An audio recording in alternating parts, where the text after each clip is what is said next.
Yeah. Turn it up. Let it breathe. Talk that truth in it. Woke up Sunday, coffee black, truth on my mind, world gone sideways. Can't tell wrong from right. Everybody shouting, nobody listening clear. Then a voice cuts through like a bell in my ear. Said, hold up, truth ain't shaped by the crowd. Cut through the noise, don't follow it loud. Flip open pages, let the word speak first. If you build on sand, you bound to get cursed. It makes sense when the lie breaks through, when the lies fall down, and you see what's true. From the mic to the soul, yeah, he keeps it tight, and they tip it. Talking truth in the night, it makes sense.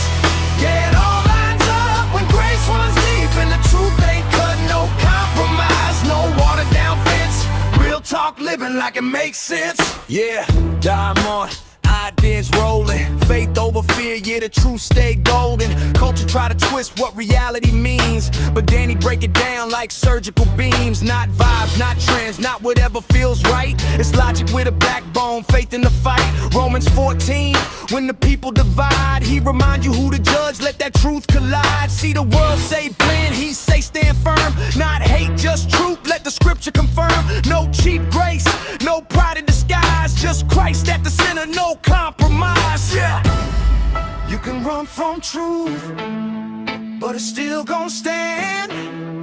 You can build your life, but check what you plan. From the trial of Christ to the lies we defend, history speak loud if you listen again. Not here for clicks, not here for fame, just speaking that truth in the culture of games. New year, new hope, but grace stays the same. You don't start from scratch, nah, remember his name. Not hustle is holy, not chasing the grind. It's freedom in truth, yeah, we're new in your mind. It makes sense when the lie breaks through, when the lies fall down, and you see what's true. From the mic to the soul, yeah, he keeps it tight, and he tip it.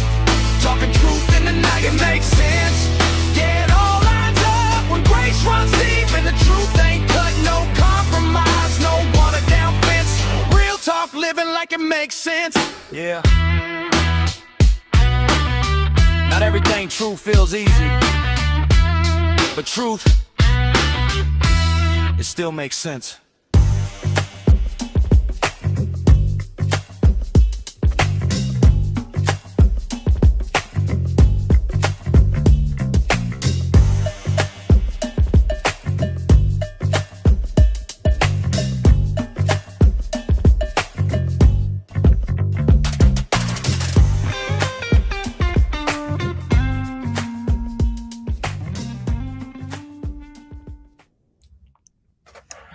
What is up, everybody? Welcome back. Welcome back. It has been a while, and let me tell you, we are going to come with a fire today, and I hope you enjoyed that little intro put together by yours truly. You see him on the screen, the man, the myth, the legend, Josh Cummins. This sir right here is my producer, but also the CEO of Revolver Broadcasting and FFP and the Hangout and oh gosh, what else is there, Josh? Many. Morning Word. Yeah, Morning Word. There we go. And just a bunch of shorts and fun things. There's a lot of great content out there on Revolver Broadcasting. We're going to talk a little bit more about that. But I just want to say thanks for showing up and being here today. We are doing a little bit different. So if you watched old episodes of It Makes Sense, it was just me. And I'll be honest with you, I just do not like being on screen. And so I did some audio for a while, and I'm doing currently some audio shorts, and I've been playing around with some short videos instead of just the audio, doing some video shorts, talking about various different topics. And so we've got quite a few out on that. But I told Josh, I said, hey, brother, this whole, I know video is really a lot of fun and it's where it's at, and I want to do that, but I can't stand being on screen by myself.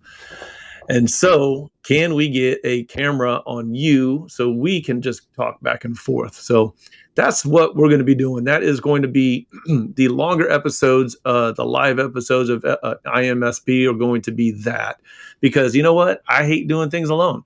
And so me and Josh are going to have a lot of great conversations. We're going to dig in. We're going to challenge each other. probably going to agree a lot on most everything, but you're going to get a lot of great stuff. Still, it makes sense, okay? And it makes sense if you're new to the show. It makes sense is about seeing life in the universe through the lens of the Christian worldview. Why does the Christian worldview make the most sense of life in the universe? Well, that's what we're going to talk about here. And we got a great show for you today. Before you do that, and after this show is over with, what would be awesome is if you could like, or what do we say? Sharing is caring. Yeah. And subscribe to the channel. Okay. Hit that notification bell. So whenever we're on, you'll get the notice and you'll be able to jump on and check things out and give a listen and, or get in the chat with us. And we'll communicate with you and talk with you and answer any questions or just hear your comments and hear how terrible maybe I am or how wrong I am or whatever it is. We take all kind of criticism here, positive and negative. So we want to have a good time and we have a great conversation. So I'm going to let Josh, I'm going to throw it over to him. He's got some things to share with you. So that way you stay in contact with Revolver. You can engage with us. There's so much stuff going on with Revolver Broadcasting. I'm going to let the man share that with you. Go ahead, man.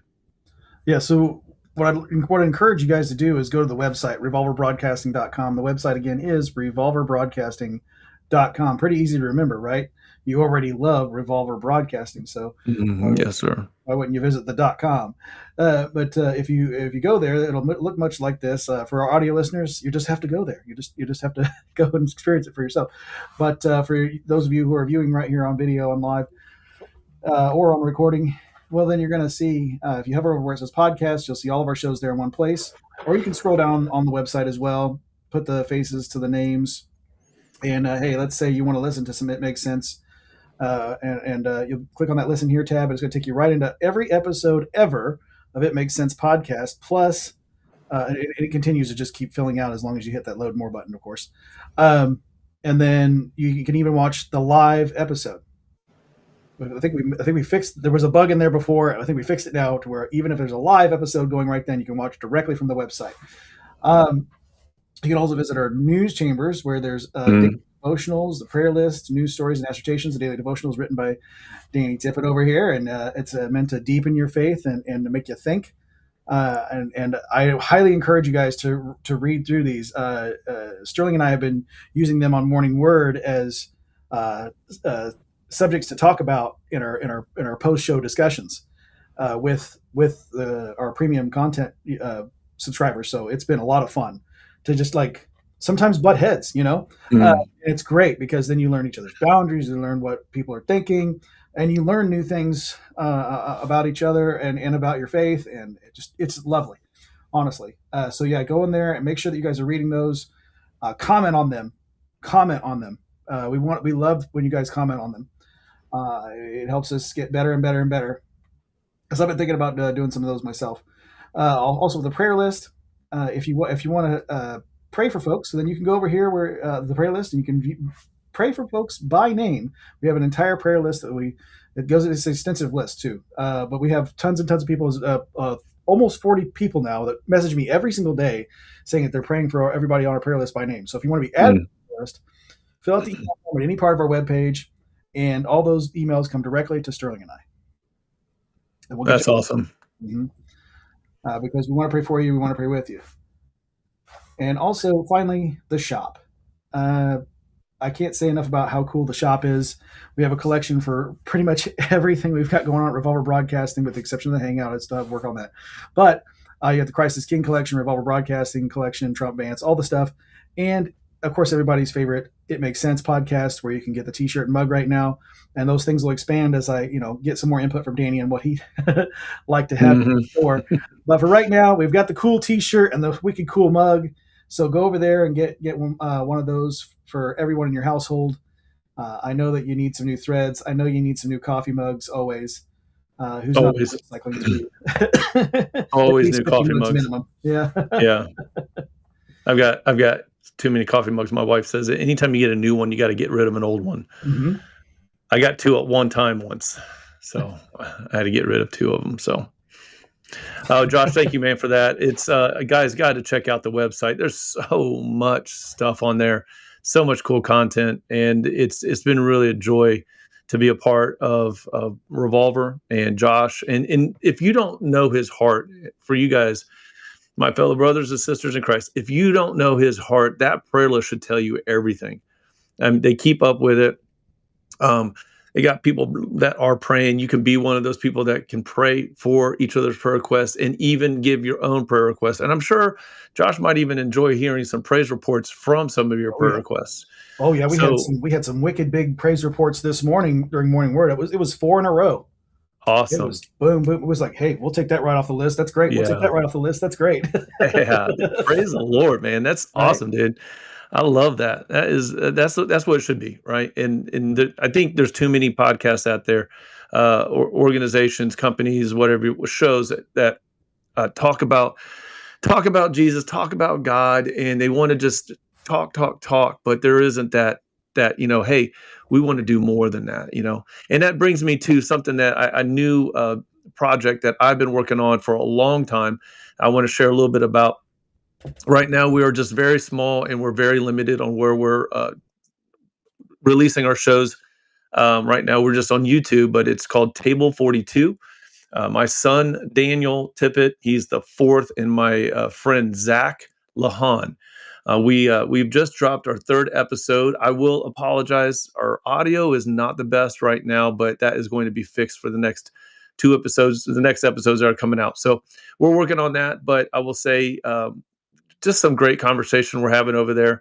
We're looking at life and culture through a worldview, but we're really getting into the Bible and we're digging in on some topics there. So I encourage you to check that out. It's on YouTube, and it's just Table 42 Ministries. So go check that out when you get a chance. And again, leave a comment. We would love to talk with you because I will engage. I do not have any problems. Some people are like, hey, Danny, why do you engage with those people? It's like, I don't care. I mean, as long as you're just not calling me names and being rude, because that's pointless and fruitless. I'm going to talk with you. Disagree, don't disagree, agree, whatever. It's great, right? There we go. Thanks, Josh. That's why he's the numero uno producer of all time. So that's our YouTube page. We got some stuff on there from It Makes Sense that I'm crossing over to that page, but you're going to find all the content really on Revolver Broadcasting.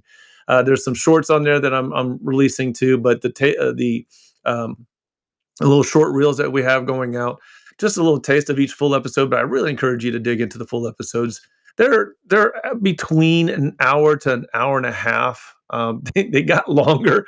Josh, is so funny because, after we did the interview for 3 hours, right? Mm-hmm. My son was like, oh my gosh, 3 hours? Are you kidding me? And I was like, dude, just when you go have coffee with a bro, you're just like talking. 3 hours is nothing, man. You're like, oh, we got to go now. Oh, dang it. I wanted to sit and talk more. And then we end up having, I can't remember which episode we recorded. We haven't released it yet, dropped it yet, but it was 2.5 hours.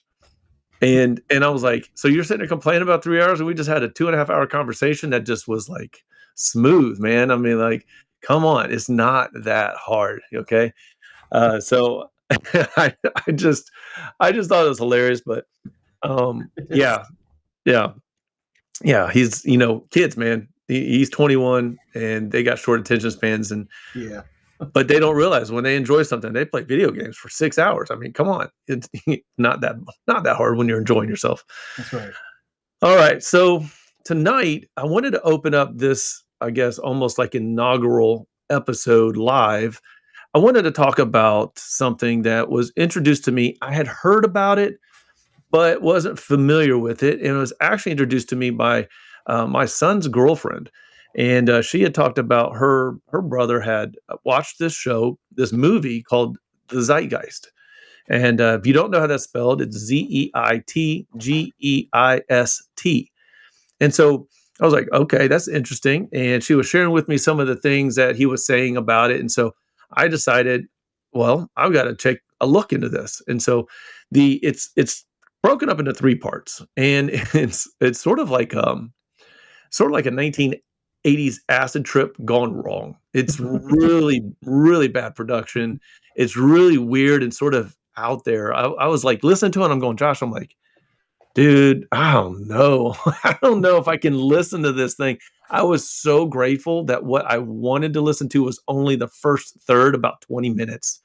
of the movie. So I was, as soon as it started to shift into the next topic it wanted to discuss, I was like, okay, I'm turning this off. I don't Yeah. need to worry about that. I'm going to just talk about that. And so I told Josh, I said, Josh, we got to talk about the Zeitgeist tonight. We're going to talk about that. We're also going to talk about the recent, I mean, like yesterday, maybe recent indictment on the Southern Poverty Law Center, the SPLC. If you don't know much about them, they have been one of the left's, and I will say some of the right, leading attack dog going after what they deem to be um, domestic terrorists or just basically your anti everything left. Okay. Now there are some things on there, obviously, things like racism, and there are definitely some neo-Nazi type of people and things like that are on there, KKK members and stuff like that. But we're going to go through some of the people and some of the groups that they've identified as being basically issues for America. And some of them are maybe not so shocking when you understand that this is driven and ran by the left of the aisle. But there are some of them that are on there is like, really? I mean, there's some good content and it's pretty loving, honestly. So we're going to step through that a little bit. And I definitely going to talk about Iran. We'll talk about whether or not we should even be in this war. We'll talk about the Strait of Hormuz. Now, I'm going to be honest with you. I am not a geopolitical expert by any stretch of the imagination. But I'm just going to talk to you through from a Christian worldview. Josh is going to share his points on that. And I'm pretty sure, I know Josh has been talking about this on his other shows, because how could you not? But we're going to talk about that a little bit, and we may, if we have time, we may even get into some Islam and end time stuff. So we will dive a little bit into Islam a little bit with the Iran part, but that's sort of where we're going to go. I wanted to add a second thing on it, something I heard from a pastor that I follow that was talking about Islam and Christian eschatology, but that's a lot, and I got to do some more research. So we're going to wait possibly to the next episode to talk about that. But for right now, Josh, let's dive into Zeitgeist. Okay. Yeah, sure. I tell you what, I said I was going to wait on ask you this question, but I'm going to just go ahead and get your thought real quick. And then I'm going to sort of break down the filmmaker. There was a guy who did a rebuttal to the film, and in the film itself, what was the purpose of everything. But tell me your thoughts when you first watched Zeitgeist. Like what stood out to you the most, and what rattled you the most, or did anything rattle you? Nothing really rattled me so much as because it was a lot of false information flashing at you really fast. Yeah, and a lot of like definitive statements without any backup. But it was kind of like, here's this thing that I'm going to call you. I'm going to say it's information. This is for sure. This is for sure. This is for sure. This is for sure. And then they have nothing to, it wasn't like, and this scholarly thing or this news source or this, like, there was nothing that backed it up. This historical records, none of that stuff. It was all just so-called information just being thrown at you. That was really the only thing that it was like, okay, I gotta pause this movie every 15 seconds to go, wait a minute, is that true? Is that right? Constant fact checking. Yeah. But I watched it for the first time in 2009. Okay. And so that wasn't too long after it came out. That's pretty new. Yeah. Back then. And it was already on YouTube at that point. Yeah. And I'd been going down all kinds of rabbit holes back then.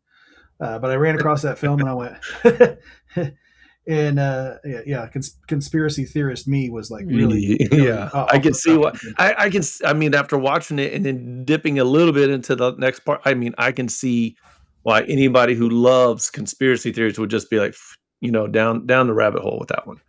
Yeah. But it was mostly just with when it's talking about religion specifically or a faith in Christ, it was like boom, boom, boom, boom, boom, but nothing to back it up. It was just making statements and all these awful slides.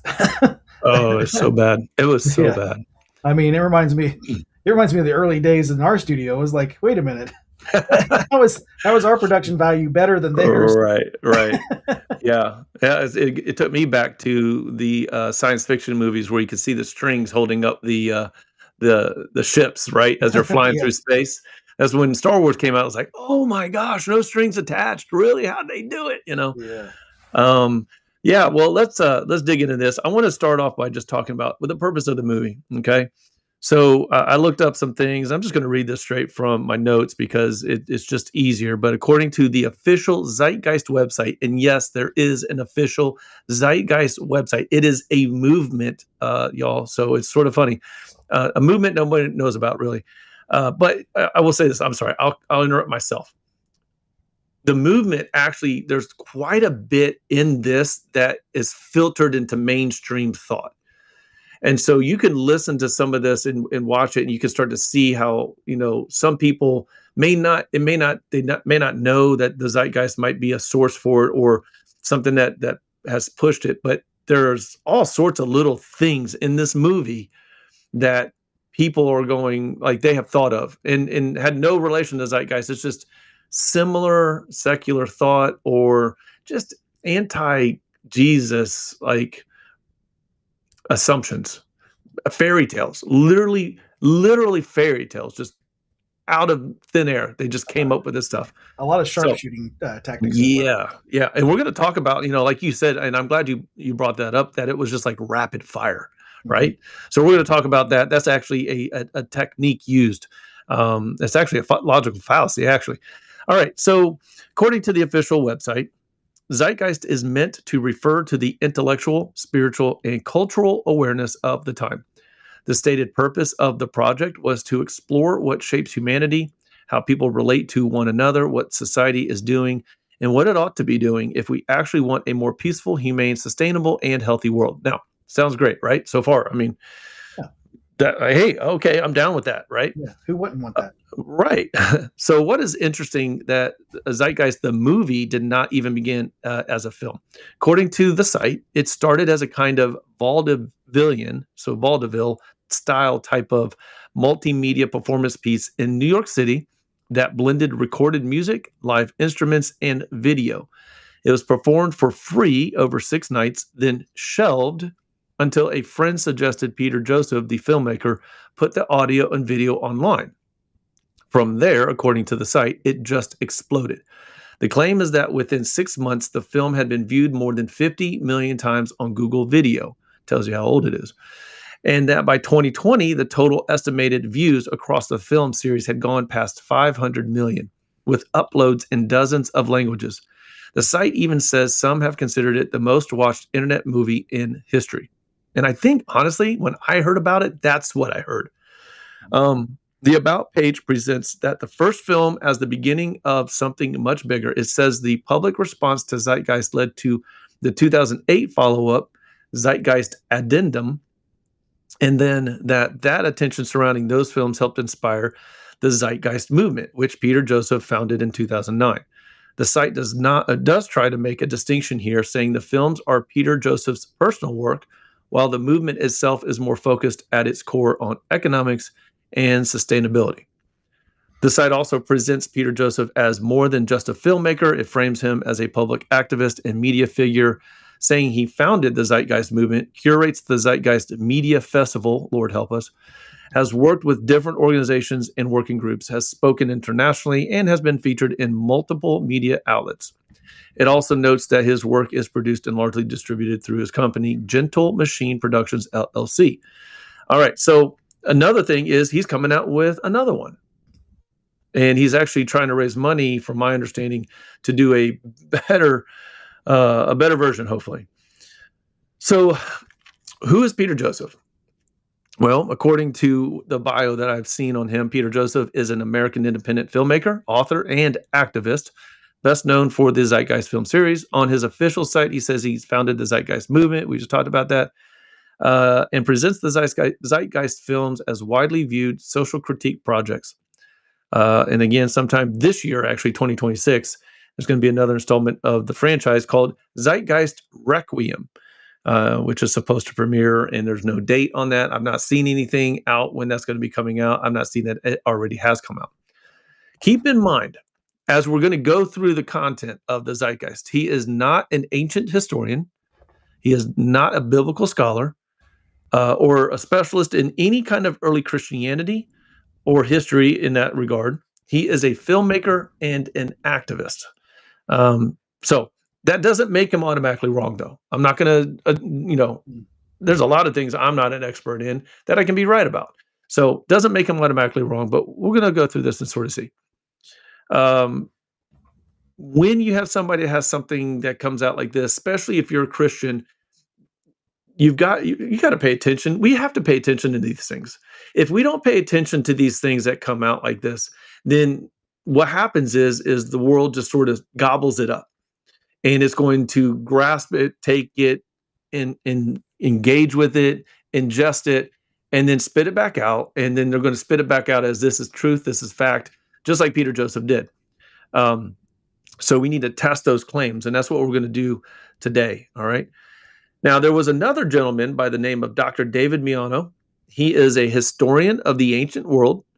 He describes his work through World of Antiquity as an effort to bring serious scholarship to the public without collapsing into sensational claims. His academic background includes a BA from State University, New York, Buffalo, and an MA and PhD in history from UC San Diego, with emphasis in ancient Israel, the Near East, and early Christian history. So he's got some credentials.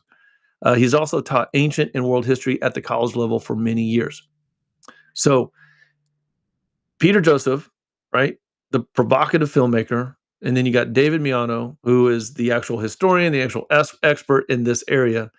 And he's basically asking this question, Dr. David Miano is, I'm just going to say Dr. David, what does the evidence actually say? And that's what he did. He brought out a rebuttal video, a lot shorter than the full video, and mostly just on the ancient Israel side. He didn't really dive into all of the other conspiracy theory stuff on 9/11 and all that. He just talked about how the claims that Peter Joseph made, introducing all of these ancient myths and legends and things like that, like Horus and Mithras and things like that, that as he spliced them in Christianity was spliced into it. And it's crazy. I was just looking at a thread on Facebook today, and somebody was saying the same thing. All I typed in the little thing was like, hey, another Zeitgeist follower, and left it at that, just sort of jumped out. But I'm like, it's crazy. Like, where do you get these things from? So we're going to talk about how that stuff has just been pulled out of thin air. And Dr. David Miano really brings out these claims to say, are these true? Do we have resources? Do we have places that things like this we're learning, and these facts are being claimed and revealed to us? So let's see here. Again, this is not a random internet documentary either. He's an activist, right? So remember that as an activist, he is going to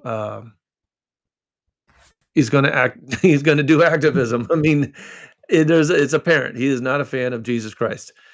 So I want to talk about 5 big rebuttal points to the Zeitgeist. And Josh, I want you to help me walk through these. I'm going to give you a main point on each one of them, and then I'm going to tell you why it matters, and then we can discuss this, because I think for us as Christians, it's not just about the Zeitgeist. It is about any claim that we hear that is either somebody that is saying, hey, I heard this. What do you think about it? Or, hey, I heard this and you're wrong because I heard this. Okay. So one of the reasons, the first rebuttal point that Dr. Miano did was the movie overwhelms people with claims instead of proving them. And that is exactly what you said right off the bat. Right, Josh? Yeah. So one of the reasons Zeitgeist works on people is because it never really slows down long enough to let the claims be examined. It just keeps firing. Horus, Mithras, virgin birth, December 25th, 12 disciples, the crucifixion, resurrection, sun worship, astrology, and church conspiracy. It is one claim after another, and the sheer pileup of it all creates this impression that it must be credible. And that is, again, a classic tactic. If you throw out 20 dramatic claims in 5 minutes, most people are not going to stop and fact check every one of them. I've had conversations, maybe you can probably attest to this, Josh. I've had conversations online, and they'll respond to something, and then they'll list like 10 different rebuttal points that aren't connected, are all separate, and all need to be refuted or argued separately, right? And then they complain that your response back to them, arguing each 10 of the 10 points, is too long. But you're like, you just shotgunned all of this stuff at me. What do you want me to do with it? If I just go after one and then come back to the next one, we're just going to keep going back and forth and get lost in the conversation. Mm-hmm. So, when that happens, we have to use discernment. So let me ask you, Josh, when you have somebody that's just like shotgunning you, just a bunch of different claims that they're trying to refute whatever it is your claim is, right? So if it's something like pertaining to God, right, the existence of God, and then somebody goes, well, then there's this, and this. Like, how does it make you feel? What do you do with that? Right? What's one of the first things you do? I say this. What I used to do with it is I used to feel anger, and I go right into I'd right into like an angry rebuttal. We've been talking a lot about on Morning Word about like taking control of your anger and diffusing that bomb and giving that to God. And that being said, what I do with it now is I take a look at it when they're throwing all these different fallacies, or maybe there's some truths in there. Yeah, right. When they're throwing a lot of information, I'd say stick to the topic. Yeah, I had no emotion about it. And I get that out of there because if I give them the time of day with my emotion, my argument's over because my head's not clear. And so what I do now, especially if I'm in a debate, is I say, stick to the topic. If you can't stick to the topic, we're done. We cannot continue a conversation. We cannot continue a debate if the other person is continually going off topic and throwing this, that, and the other at me. And aside from sharpshooting, it's just where they just make claims without any backup. But there's also the just adding claims to add claims that, like you said, that has nothing to do with the central topic. Right. Yeah. So if you're going to add claims, they better be related to the second topic, and then I better be able to rebuttal every single thing that, just like you said. And I'm going to think through every single thing you said. So I'm going to be writing it down, or I'm going to be thinking about it as you're talking, so that I know exactly what I need to be saying, or digest it and go, well, I need to think on that one, and I'll address it too. I'll say, hey, this one, I honestly don't know. We'll have to come back to that another day, and let it lie. And people, that must mean you just don't know this topic. And it's like, no, I just don't know that particular thing about this topic. So that's how I would tackle it now. Before, not so well, but it's like you can't never finish. And I think sometimes, obviously, it's on purpose because they're like, okay, well, you never talked about this before we can even finish that discussion we were having. And now we're going to jump to this because they started to feel like, well, I'm not getting anywhere with this guy. So I'm going to just sort of make him feel like he hasn't addressed this topic.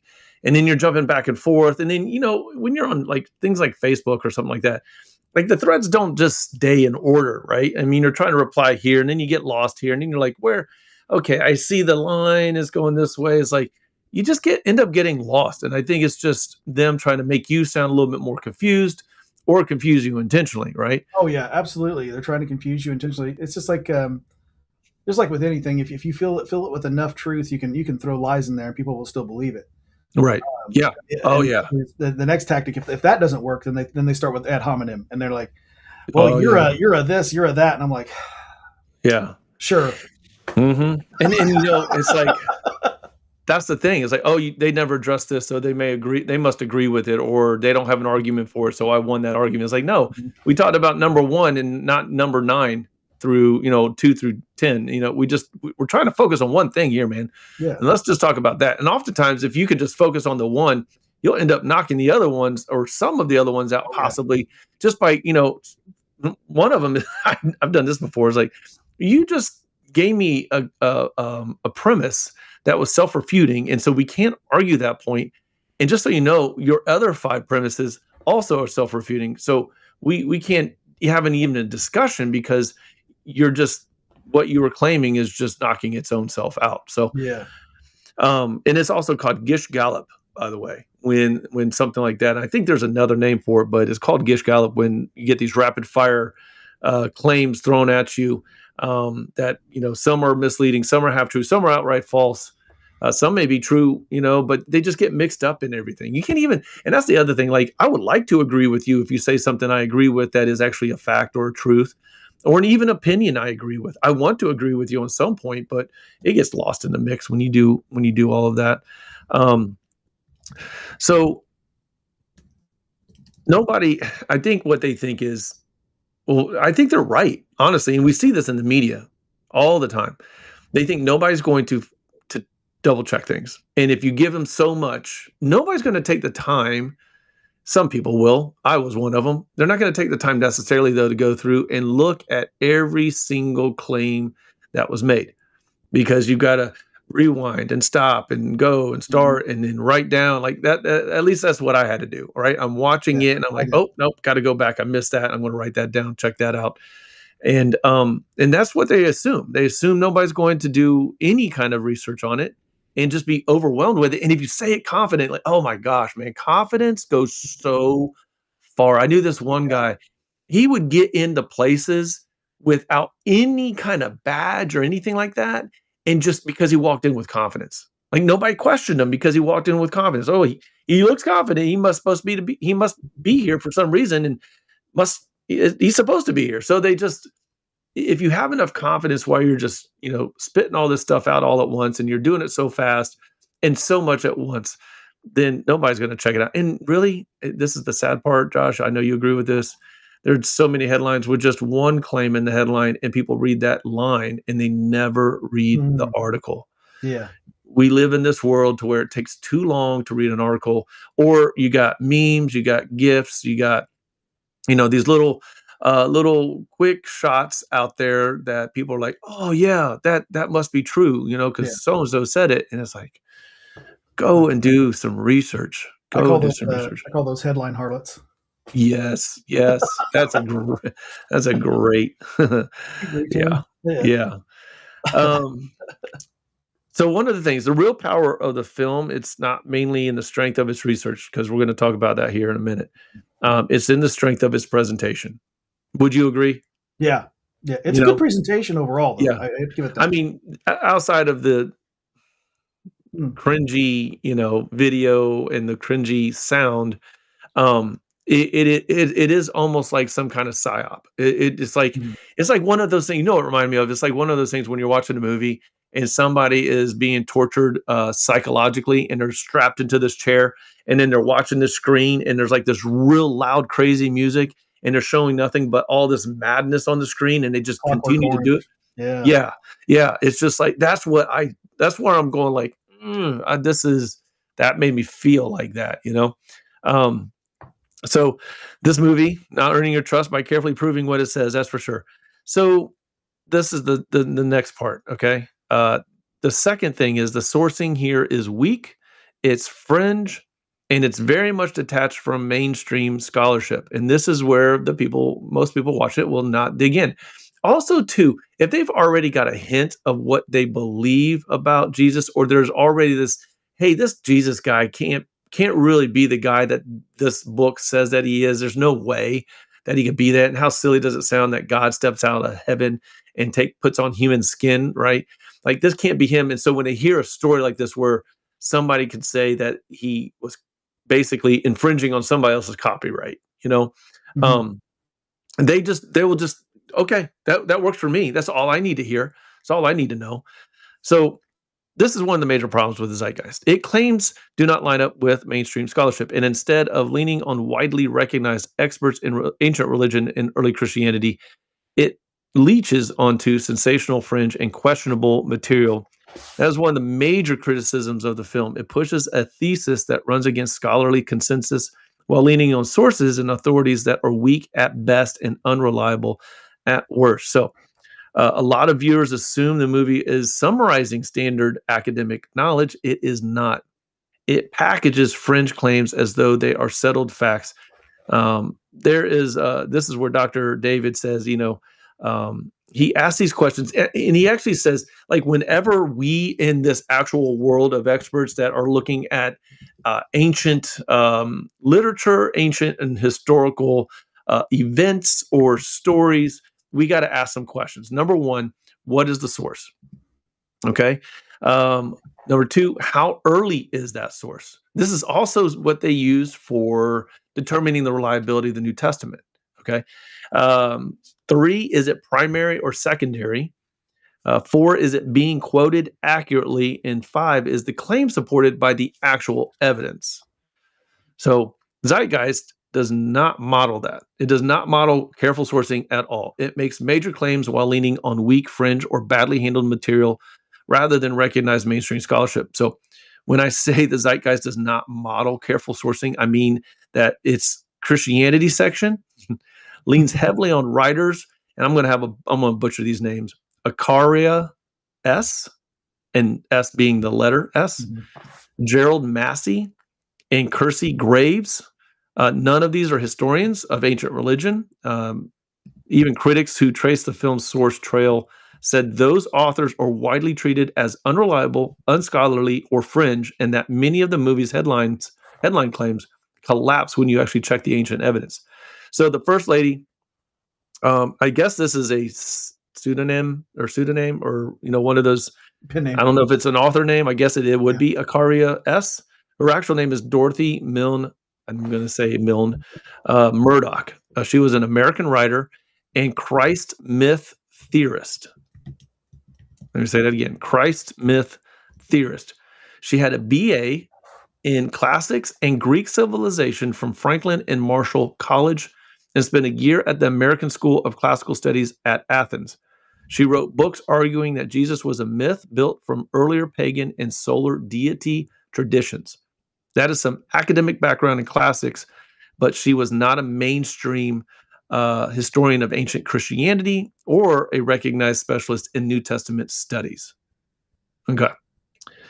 So that is Dorothy Milne Murdoch, otherwise known as Acaria S. Not to mention, there's an entire Reddit dedicated to showing how crazy her writings was. Hey, what does it say? Bring some stuff up. What's up? One of the first things it says right off the top of the list is, Murdoch shows little to no understanding of how historical linguistics work. Oh, man. Neither explains nor presents mythology in any sort of understandable way, with backing up none of her claims with facts. Wow. Yeah, and they get away with it, man. They get away with it. So, it's almost wild that Peter Joseph is a product of his own invention, right? So he's over here trying to spit out this stuff to get people to believe what he is saying. Those that are, naive enough to be duped into not even doing the research and just sort of thinking, oh, this guy got to be right. And he's got to have done the same thing with these people that I'm about to bring up. So let me bring up this books at the library. Yeah. Yeah. There you go. Gerald Massey, he's the other guy. So he's the second person, was a 19th century long time ago, English poet, writer, spiritualist, and amateur Egyptology enthusiast. Oh, yeah. Well, enthusiast.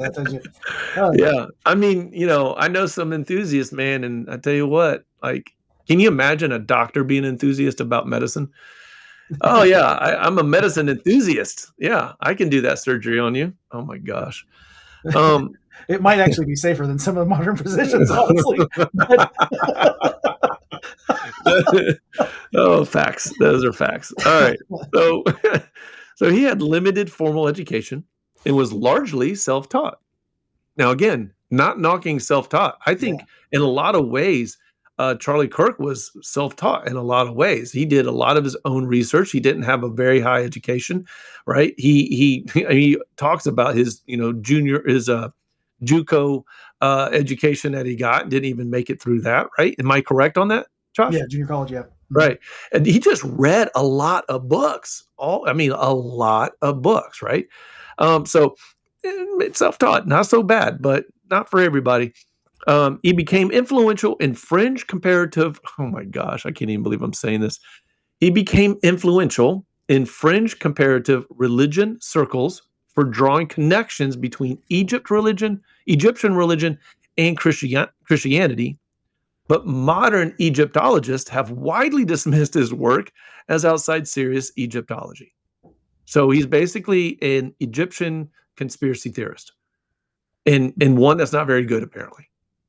Do you got anything on him on Reddit?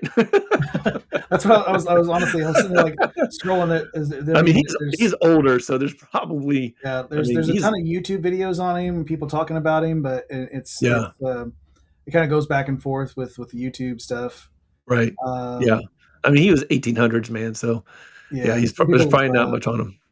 Yeah, some people look at some of his writings as fun to look at, but they don't hold it as any kind of historical fact. But it's just because they even have kids books for that were written about him for kids, so they can kind of understand what spiritualism was and stuff. So I can understand why they might go down that road to kind of like explain what those things were, because he was a study case for sure of a lot of these different topics. But yeah, no Reddit for him. As far as I can tell. Yeah. Yeah. Yeah. All right. Third guy. Really funny right away with the other. Yeah, that was awesome. That came out quick. All right. Kirsty Graves, another 19th century American free thinker, rationalist, writer, lecturer, and spiritualist, best known for the world's 16 crucified saviors. Sources describe him as a writer and lecturer with conflicting accounts about his schooling, but he was not a credentialed historian, biblical scholar, or expert in ancient religion in the modern academic sense. His book has been criticized for weak sourcing, omitted citations, and claims that go beyond the evidence. Again, I mean, like, if this is what you are, again, if Zeitgeist is purely entertainment, that is all you're expecting to get out of it. And you might get some fringe thinkers that are like, oh, you know what?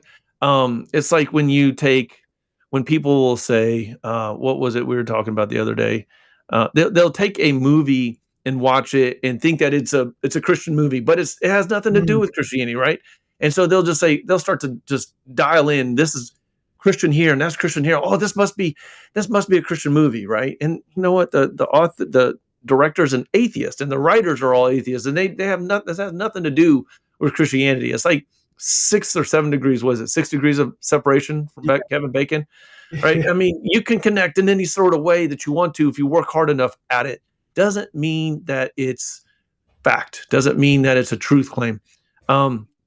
So he definitely, again, it's interesting that Peter Joseph uses weak sourcing, and they also use weak sourcing. And so it's just more watered down.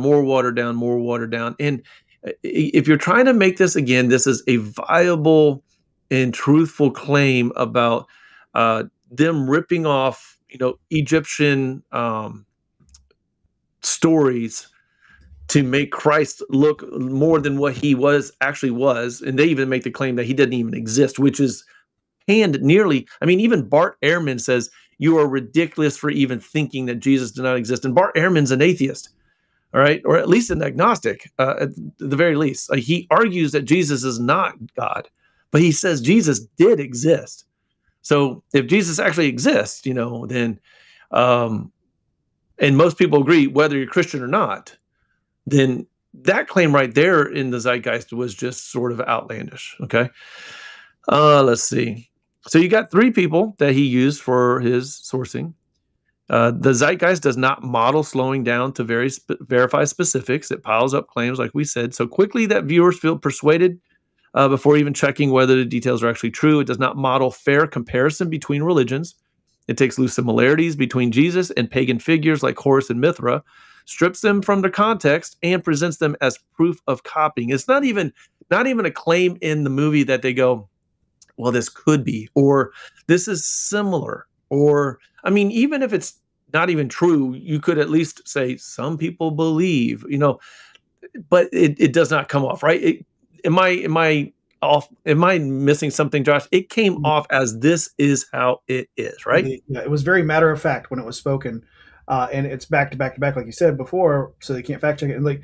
And nowadays we can now 2007. I'm thinking, I'm sure he was thinking like, okay, well they can't go back and fact check it, but like now we can, and we can just go through it like a quick Google search.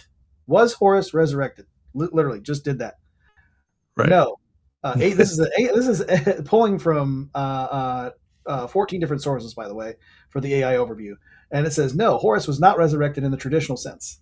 And claims of him being crucified and resurrected after 3 days are generally considered modern myths or inaccurate comparisons to the biblical story of Jesus. I wonder how that happened. And then while Osiris, his father, was resurrected in the key stories, and the key stories of Horus focus on his birth, his battle with Set, the devil character, and their mythology, and survival of poisonous attacks. Right. Yeah. So it has nothing, no comparison. I mean, right away. Yeah. We'll find that. So it's kind of like, okay, he never thought that would be possible. I'm sure that when he made the film, he wasn't something.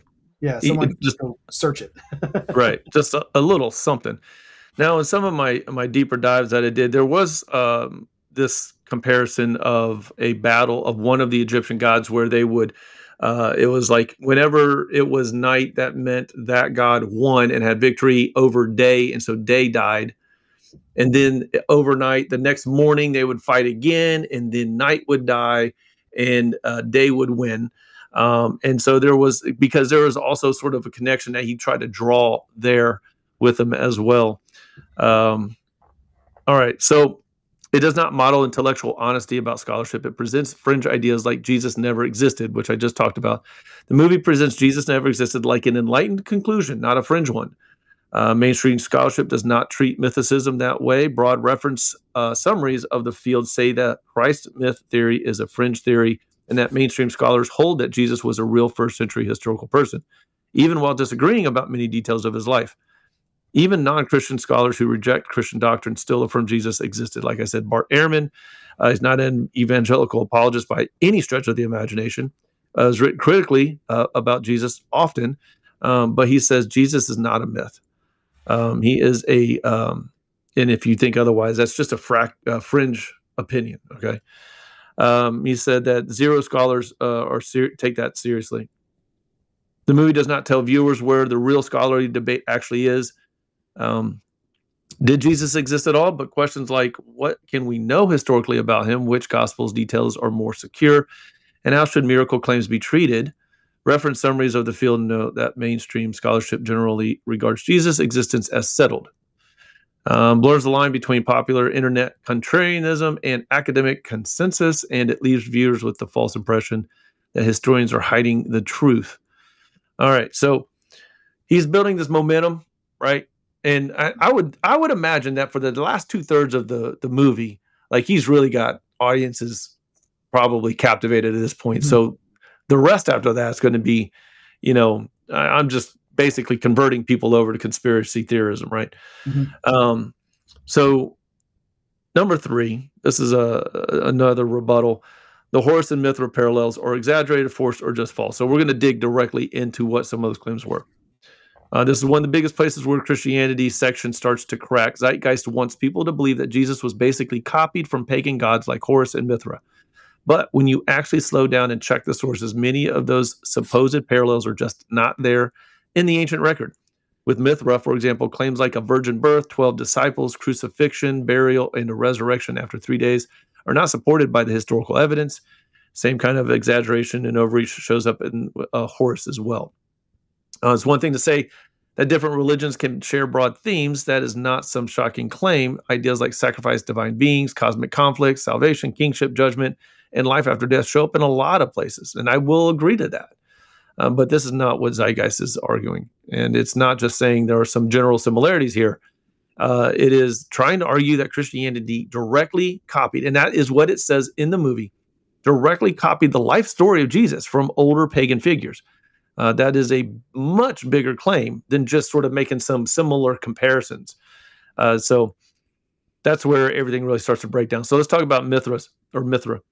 Why Zeitgeist comparison breaks down here? Well, first of all, Mithras was not born of a virgin. Standard ancient image is not of Mithras being born from a woman at all, but of him emerging from a rock. I mean, I guess technically a rock is the rock's a virgin, maybe. I thought that. I mean, honestly, that's a stretch, but maybe. Dude, I don't know. Often, so anyways, he's often already formed and carrying items like a torch or dagger. Even the Britannica-style reference material in World History Encyclopedia both summarizes the tradition this way. So it's in Britannica and the World History Encyclopedia. Could you have opened that up at least before you done your movie? This is where I'm like, this is where I believe, like, I think when he did this, he was literally like, this is just entertainment. And then people started to go, whoa, okay, dude, we got to spread the gospel of the zeitgeist, And then that's where he goes, sure. I think I'm going to be a cult leader now, Yeah. So let's see. And what else? I just want to tell people, the young people who are watching right now, if you don't know what an encyclopedia is, it was the internet before the internet. It was in a book form, and we had shelves. Everybody had, this at least a few. Do you remember one? I'm the old man here. Do you remember seeing an encyclopedia? Yeah. A set? Okay. That's how I did a lot of my studying growing up. Was my aunt had a full Encyclopedia Britannica set. Yes. A to Z, which was like, that's rich, because we had 2 or 3, because you could buy 1 or 2, right? Right. We want the thinner ones, like X and Y. But yeah, I could tell you a lot about zebras. No. There you go. But yeah, when I was studying a lot when I was growing up, my aunt had all the encyclopedias. So that was my internet before we had the internet. Gotcha. Mm-hmm. Gotcha. Yeah, the Google, it was the encyclopedia. That's what it was, right? I remember just sitting down and just being like, looking at the pictures and being captivated, and I would just grab one of whatever letter and just flip through it and just read some of the information that was there. I thought it was the best thing. I was that kid that liked to go through the phone book too. If anybody knew, they actually had a paper phone book. Like, yeah, there used to be that thing. Aging myself out here, but I just automatically assumed people knew what an encyclopedia was. So for our older, more mature generation, you do. For those younger ones, yeah, you're using Chat GPT or you're using Google, I'm sure. Let's see. All right. So second thing, there's no solid evidence that Mithras had 12 disciples. World History Encyclopedia points out that Mithras is never actually shown with disciples at all, let alone 12 in any kind of gospel sense. It seems that some later popular writers took symbolic imagery around Mithras, like zodiac imagery, and turned that into the idea of followers, but that is a huge leap, and it is not the same thing as having an actual historical or textual tradition that Mithras had 12 disciples. There's no ancient record of Mithras being crucified. In fact, the basic problem is even bigger than that. There are no depictions of Mithras dying at all. Oh my gosh. None. In the central, in any of the stories, it's treated as if he lived forever or eternally, I guess. If there is no death narrative, obviously there's no crucifixion. Mm-hmm. So there's that. There's no supported tradition that Mithras was buried for 3 days. I mean, okay, if he didn't die, then I would imagine he wasn't buried.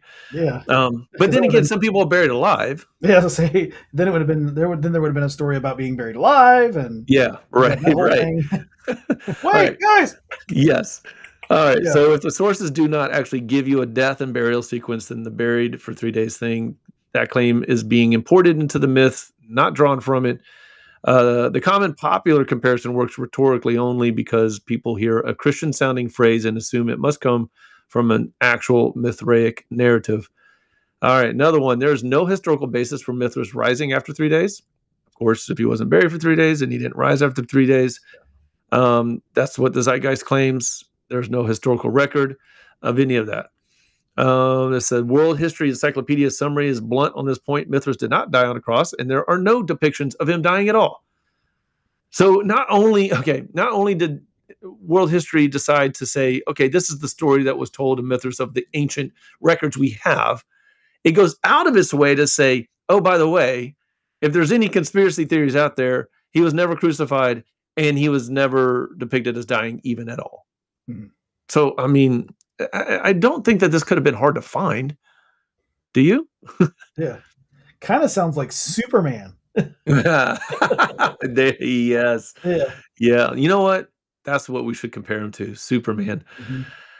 Even the December 25th comparison is weaker than Zeitgeist makes it sound. World History Encyclopedia once again says there is no evidence that Mithras or Jesus was actually born on December 25th. And I know there can be a debate, and I actually have heard a great debate for December 25th, but nobody will just firmly say that positively Jesus was born on December 25th. Nobody.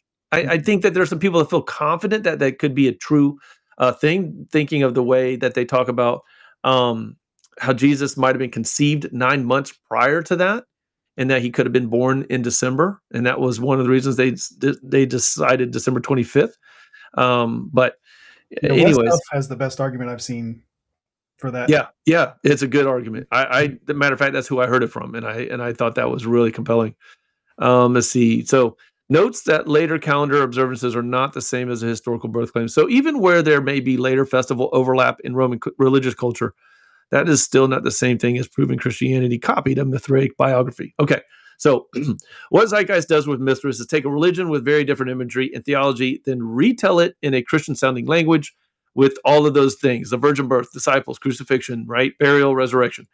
But when you go back to the actual summaries and you look at the actual evidence of this Mithraic tradition, all of it fails. All of it, none of it exists. It is just complete conjecture, completely made up. And if we're going to talk about fairy tales, then what they just made up was an absolute fairy tale. All right, so let's talk about Horus now, because Horus is a big part of this. Horus was not born of a virgin. Standard reference summaries identify Horus as the son of Isis and Osiris. Britannica explains that Isis was the consort or wife of Osiris and the mother of Horus, and another Britannica summary says Horus was magically conceived after the murder of Osiris. Okay. However strange the mythic details may be, that is not the same thing as a virgin birth in the Christian sense. Okay, they're stretching again. There's no historical basis for Horus having 12 disciples. The standard summaries of Horus mythology do not present him as a teacher moving around with 12 followers in anything like the gospel pattern. That popular claim belongs to later comparison literature, not to the mainstream presentation of the Egyptian sources. Horus was not crucified. Critiques of the Zeitgeist comparison point out that there is no crucifixion story of Horus, just like Mithras. Standard summaries of Horus mythology do not present his story in those terms. The comic mythic pattern is conflict with Set, not a Roman-style execution narrative centuries before Rome. And you had mentioned that just a few minutes ago. Mhm. There's no clear buried for 3 days parallel. The Osiris story does not include themes like death, dismemberment, restoration, or royal succession. But that is not the same thing as saying, I'm sorry, it does include death, dismemberment, restoration, and royal succession. But that is not the same thing as saying Horus himself was buried for 3 days. A lot of the popular comparison works by blending Horus and Osiris together, which is one of those things that was the confusion, I think, that he was trying to portray, was taking blended stories and pulling these from one figure to another and taking several traditions and sort of combining them and creating this sort of like one symbolic layer, right? And I'm sure that happened quite a bit early on when Americans were taking on the early Egyptian history, because they lost in it, because hieroglyphs were still kind of fresh for a time, and Right. Yeah, so we're deciphering. So I'm sure it got deciphered wrong quite a few times. So there was some books that were written that believed it was a certain way, and then once hieroglyphs were corrected through time, because they're like, oh, wait, no, this is what this actually means, and they were able to go back and say, okay, actually these authors can be discredited for these things, because not because that they were wrong in what they were saying, they were going on what they thought was correct. Right. Now we know this is the right truth. Right. Yeah. I mean, again, 6 degrees of separation from Kevin Bacon. You can take so many different things and And if you manipulate it enough and massage it enough and fit in certain pieces and take out certain things and drop in other things here, you can almost make anything sound like anything else, Mhm. and then obviously bend a little bit.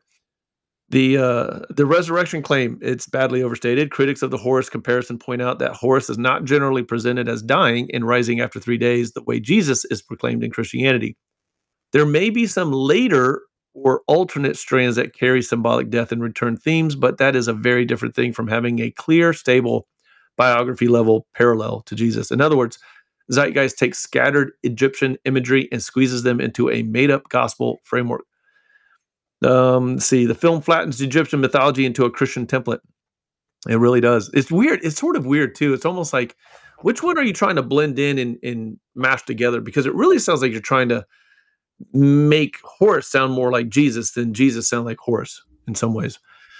Let's see. Horus is a major Egyptian deity tied to kingship, the sky, conflict with Set, and the Osiris myth cycle. Once those stories are left in their own religious world, the Jesus comparison becomes far weaker. The stronger the movie's comparison sounds, the more it depends on stripping Horus out of Egypt context and redescribing him in Christian categories.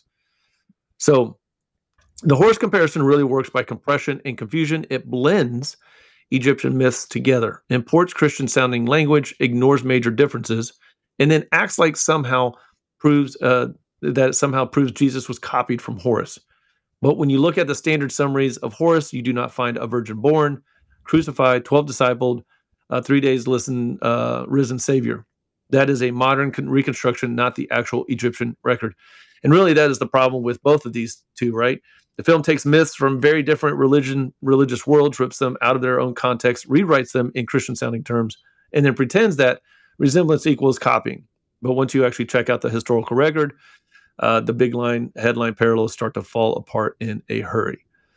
All right, so that is really that. That was more or less what is. Do you think there's anything I missed on what somebody there? Oh, I will add this too.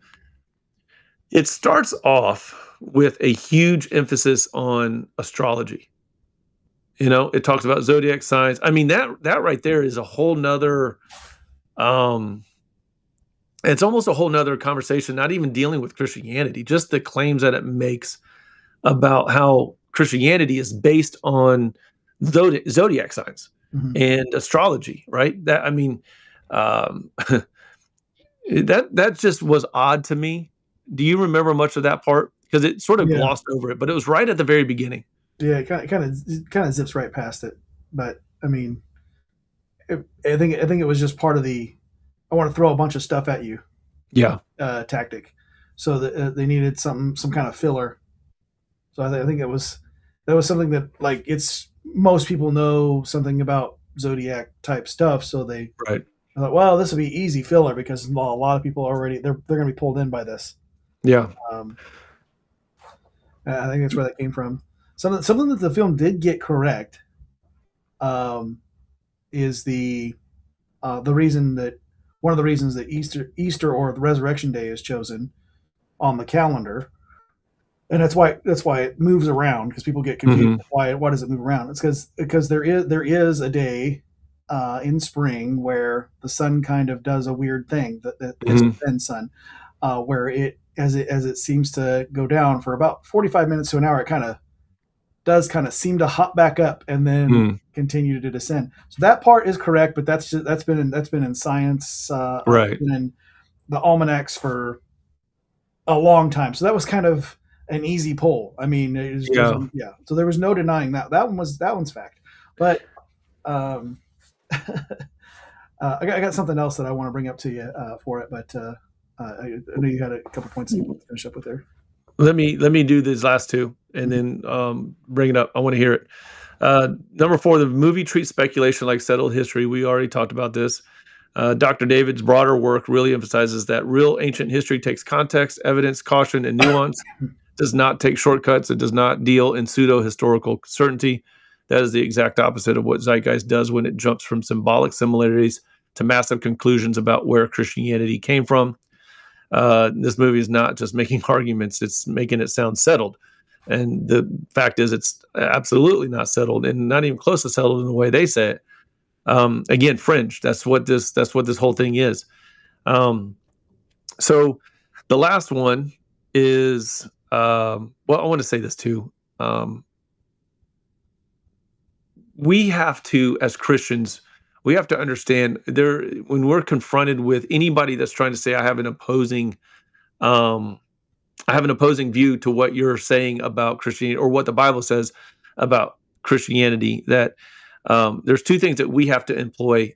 And one of those we employ very easily, and that's the spiritual aspect of it. Like, okay, I'm going to pray about it. Okay, I'm going to, I think that this is what the Spirit's telling me, or, even sometimes emotionally it gets involved.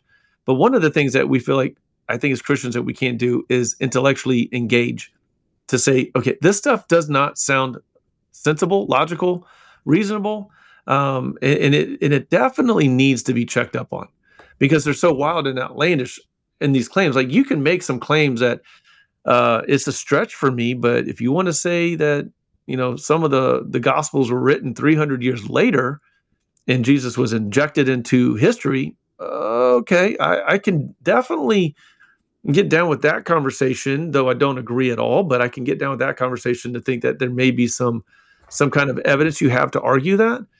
But this one is just, again, pulling things out of thin air. I mean, even its own historical evidence and records for Egyptian, oh gosh, what do we call it? Egyptian legendary, I guess, or mythology, whatever. It doesn't even support that, So there's something here that we have to make sure we're understanding, like being able to recognize the Spirit helps us discern good information, bad information, truth, lies, right, wrong. So discernment is huge when it comes to us taking on some kind of new claim and saying, oh, okay, yeah, I get that. That makes sense. Now I've got doubts, right? Now I'm going to deconstruct because this all sounds like this person's confident and thinks that they are telling me something that is true. So we have to be careful with that. Holy Spirit will never lead us astray. And then the last rebuttal, the Jesus never existed claim is fringe, not mainstream.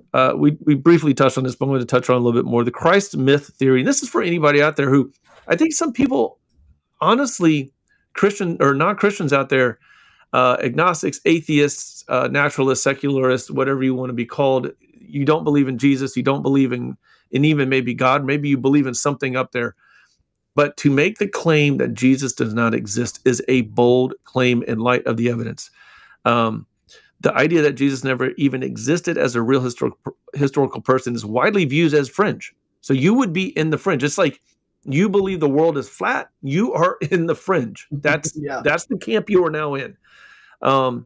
Even broad summaries of the field make it clear that mythicism has little to no real support in mainstream scholarship, yet Zeitgeist presents it as a fringe idea like it is settled fact. Main challenges: mainstream scholarship does not treat Jesus' existence like some open question that serious historians are still wrestling with. Peter Joseph presents mythicism like it is the informed and uneducated conclusion. But that is not where the broader scholarly field is. Broad summaries of the subject make it clear that Jesus' mythicism, meaning Jesus doesn't exist, he's just a myth, sits on the fringe, while the general consensus of Jesus of Nazareth was a real first century Jewish man. And I think if a lot of people would actually say, okay, I agree, I believe Jesus was a real historical person in history, in time, that may lead some people to really start to consider, maybe I should think about some of his claims and what he said and should investigate Jesus a little bit more. Paul's letters make far more sense if Jesus was a real historical person and not some invented myth. Paul's undisputed letters are some of the earliest Christian sources we have, written within just a few decades of Jesus' death. And as Bart Ehrman points out, Paul speaks of Jesus as a real person in history, not just some vague heavenly figure or symbolic myth that really undercuts one of the common mythicist claims that the earliest Christians only believed in some distant celestial being and not in a recent historical man. Also, there are also non-Christian sources that fit with the existence of Jesus and the rise of the early Christian movement. You got Tacitus refers to Christus being executed under Pontius Pilate. Tacitus was actually pretty critical of Christians, by the way. You got Josephus also mentions Jesus a Jew, not a Christian, including the widely accepted reference to James as, quote, the brother of Jesus, who was called Christ, unquote. Why would somebody, a Jew of all people, just throw out there that this guy Jesus had a brother named James? Yeah. Why would he call him Messiah? Yeah. Yeah. Why would he call him, right, Christ being the Messiah? Yeah. Christ means Messiah. Yeah. Yeah. And It's interesting. Real quick, I have to mention this. Yeah. Thank you to Colty86 for the $1 dono. That was really, really great of you. And Oh yeah, thank you, sir, or ma'am, or Colty86. How about we just do that? Colty's a sir. Yeah, but for any of you moving forward, just so you know, if you donate $1 or more, and then you immediately follow that comment or dono up with dancing bananas in the Rumble chat, I can't guarantee Danny will do it, but I'll definitely do it. For every $1 you donate, that guarantees 1 second per dollar that I have to dance a little bit on camera for you. And Dude, I'll dance. I don't know, but this is my first live, so you tell me. I got to do a banana dance. We call it going bananas for Jesus. So Okay. usually just a little bit of this, maybe standing up for the camera, but just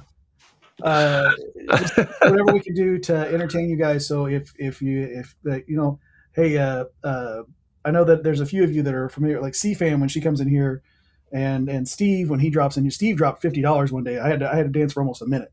Getting my cardio, and we're reading the Bible. They're just doing it to see you dance. That's good. That's good. Yeah.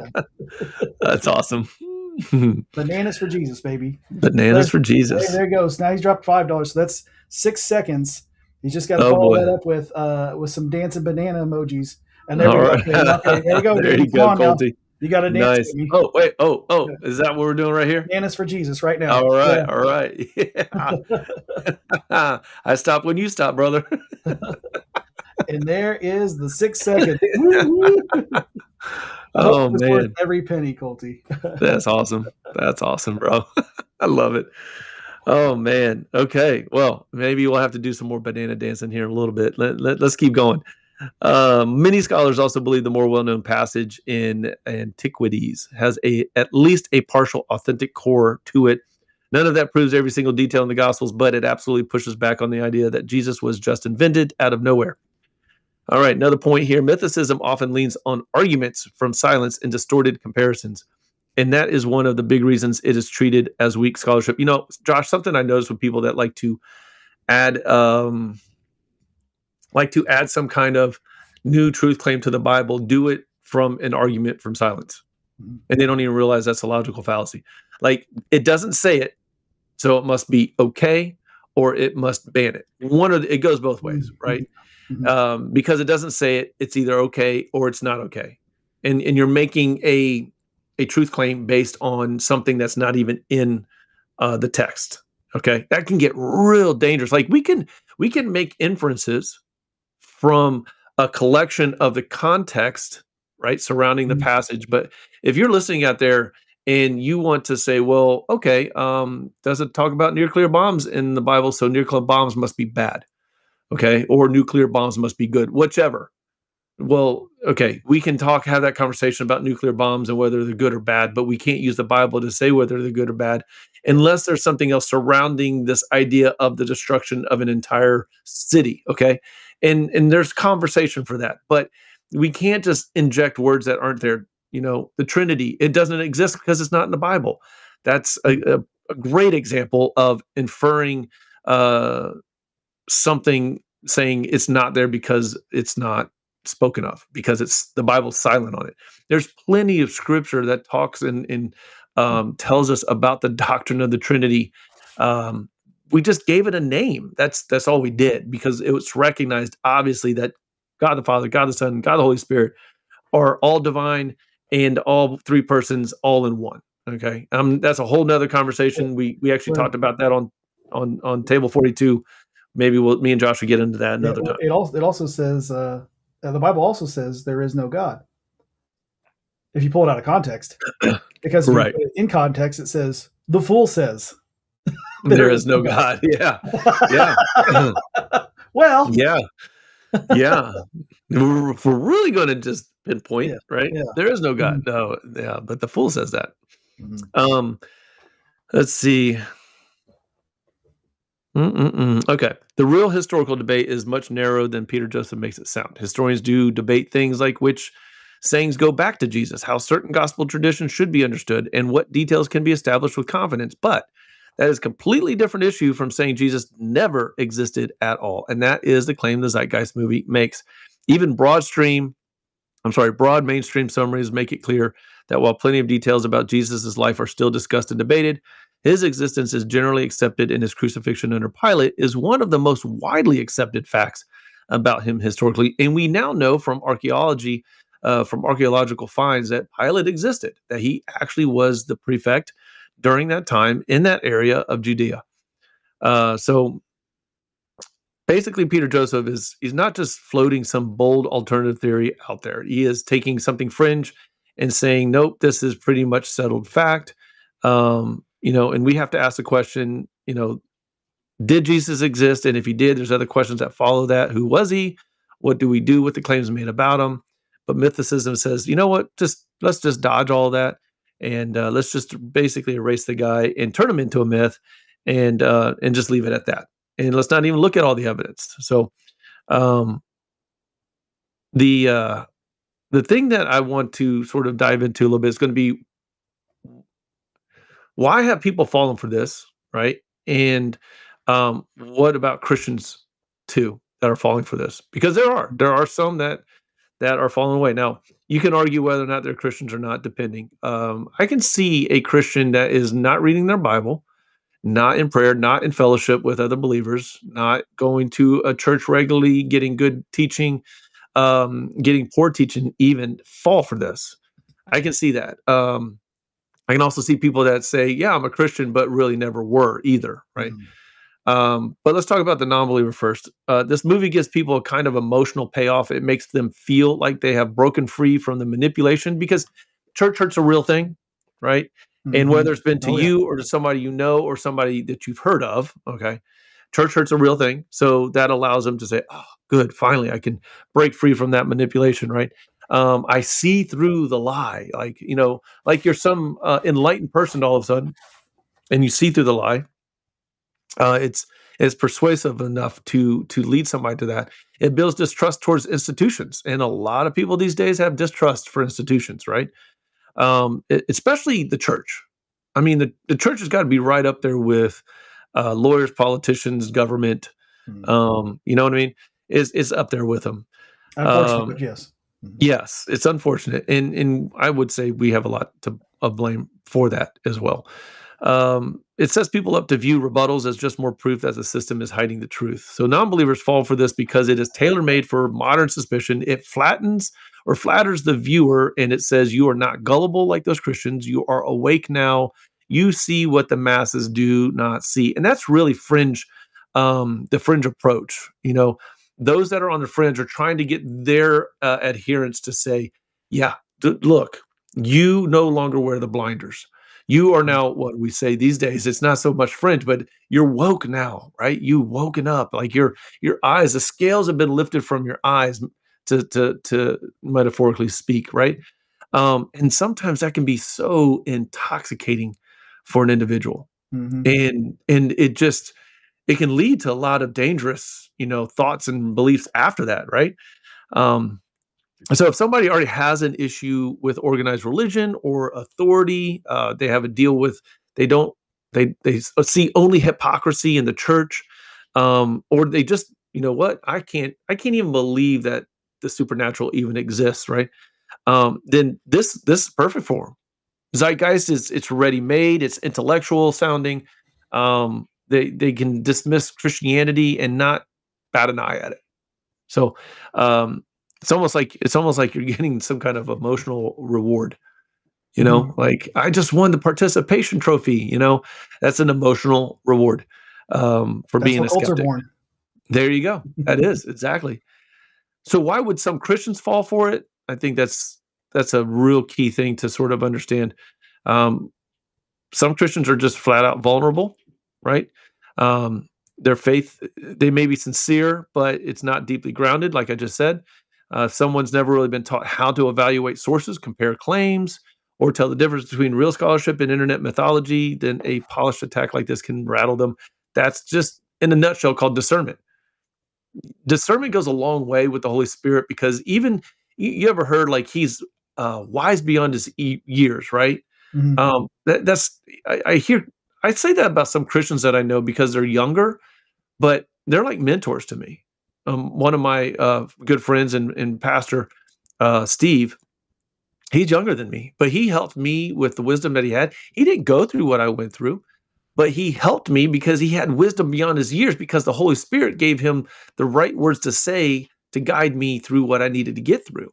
He was younger than me and had not gone through the experiences I had gone through. Doesn't mean that just because you don't have the experiences that you can't help somebody. Holy Spirit gives you the discernment to be able to walk somebody through something that maybe nobody else can, and you're the only one that can do that, but you don't feel equipped because like I've never experienced that, right?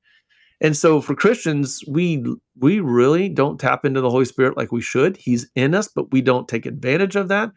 And we don't ask for wisdom and discernment when we are going through life most of the time. I know I didn't for a long time. So if we're looking at, if stuff like this is being thrown at us and we're not grounded and we don't know how to practice discernment and wisdom, we don't know how to investigate things, we haven't even really investigated our own scriptures, then it's like that saying, right? Stand for nothing, you fall for anything. Mm-hmm. And I think that's the situation here. Some Christians fall for this, not because Christianity is weak, but because discipleship has too often been weak. And that's a big thing why we do Table 42, is because we want people to dig into the Word and find all these amazing nuggets. I know that's, you do that with FFP, right? The morning word, like there's all these amazing nuggets in God's Word that aren't hidden necessarily. We're there to dig. And when we dig, we reveal these truths, right? We don't create them. They get revealed to us.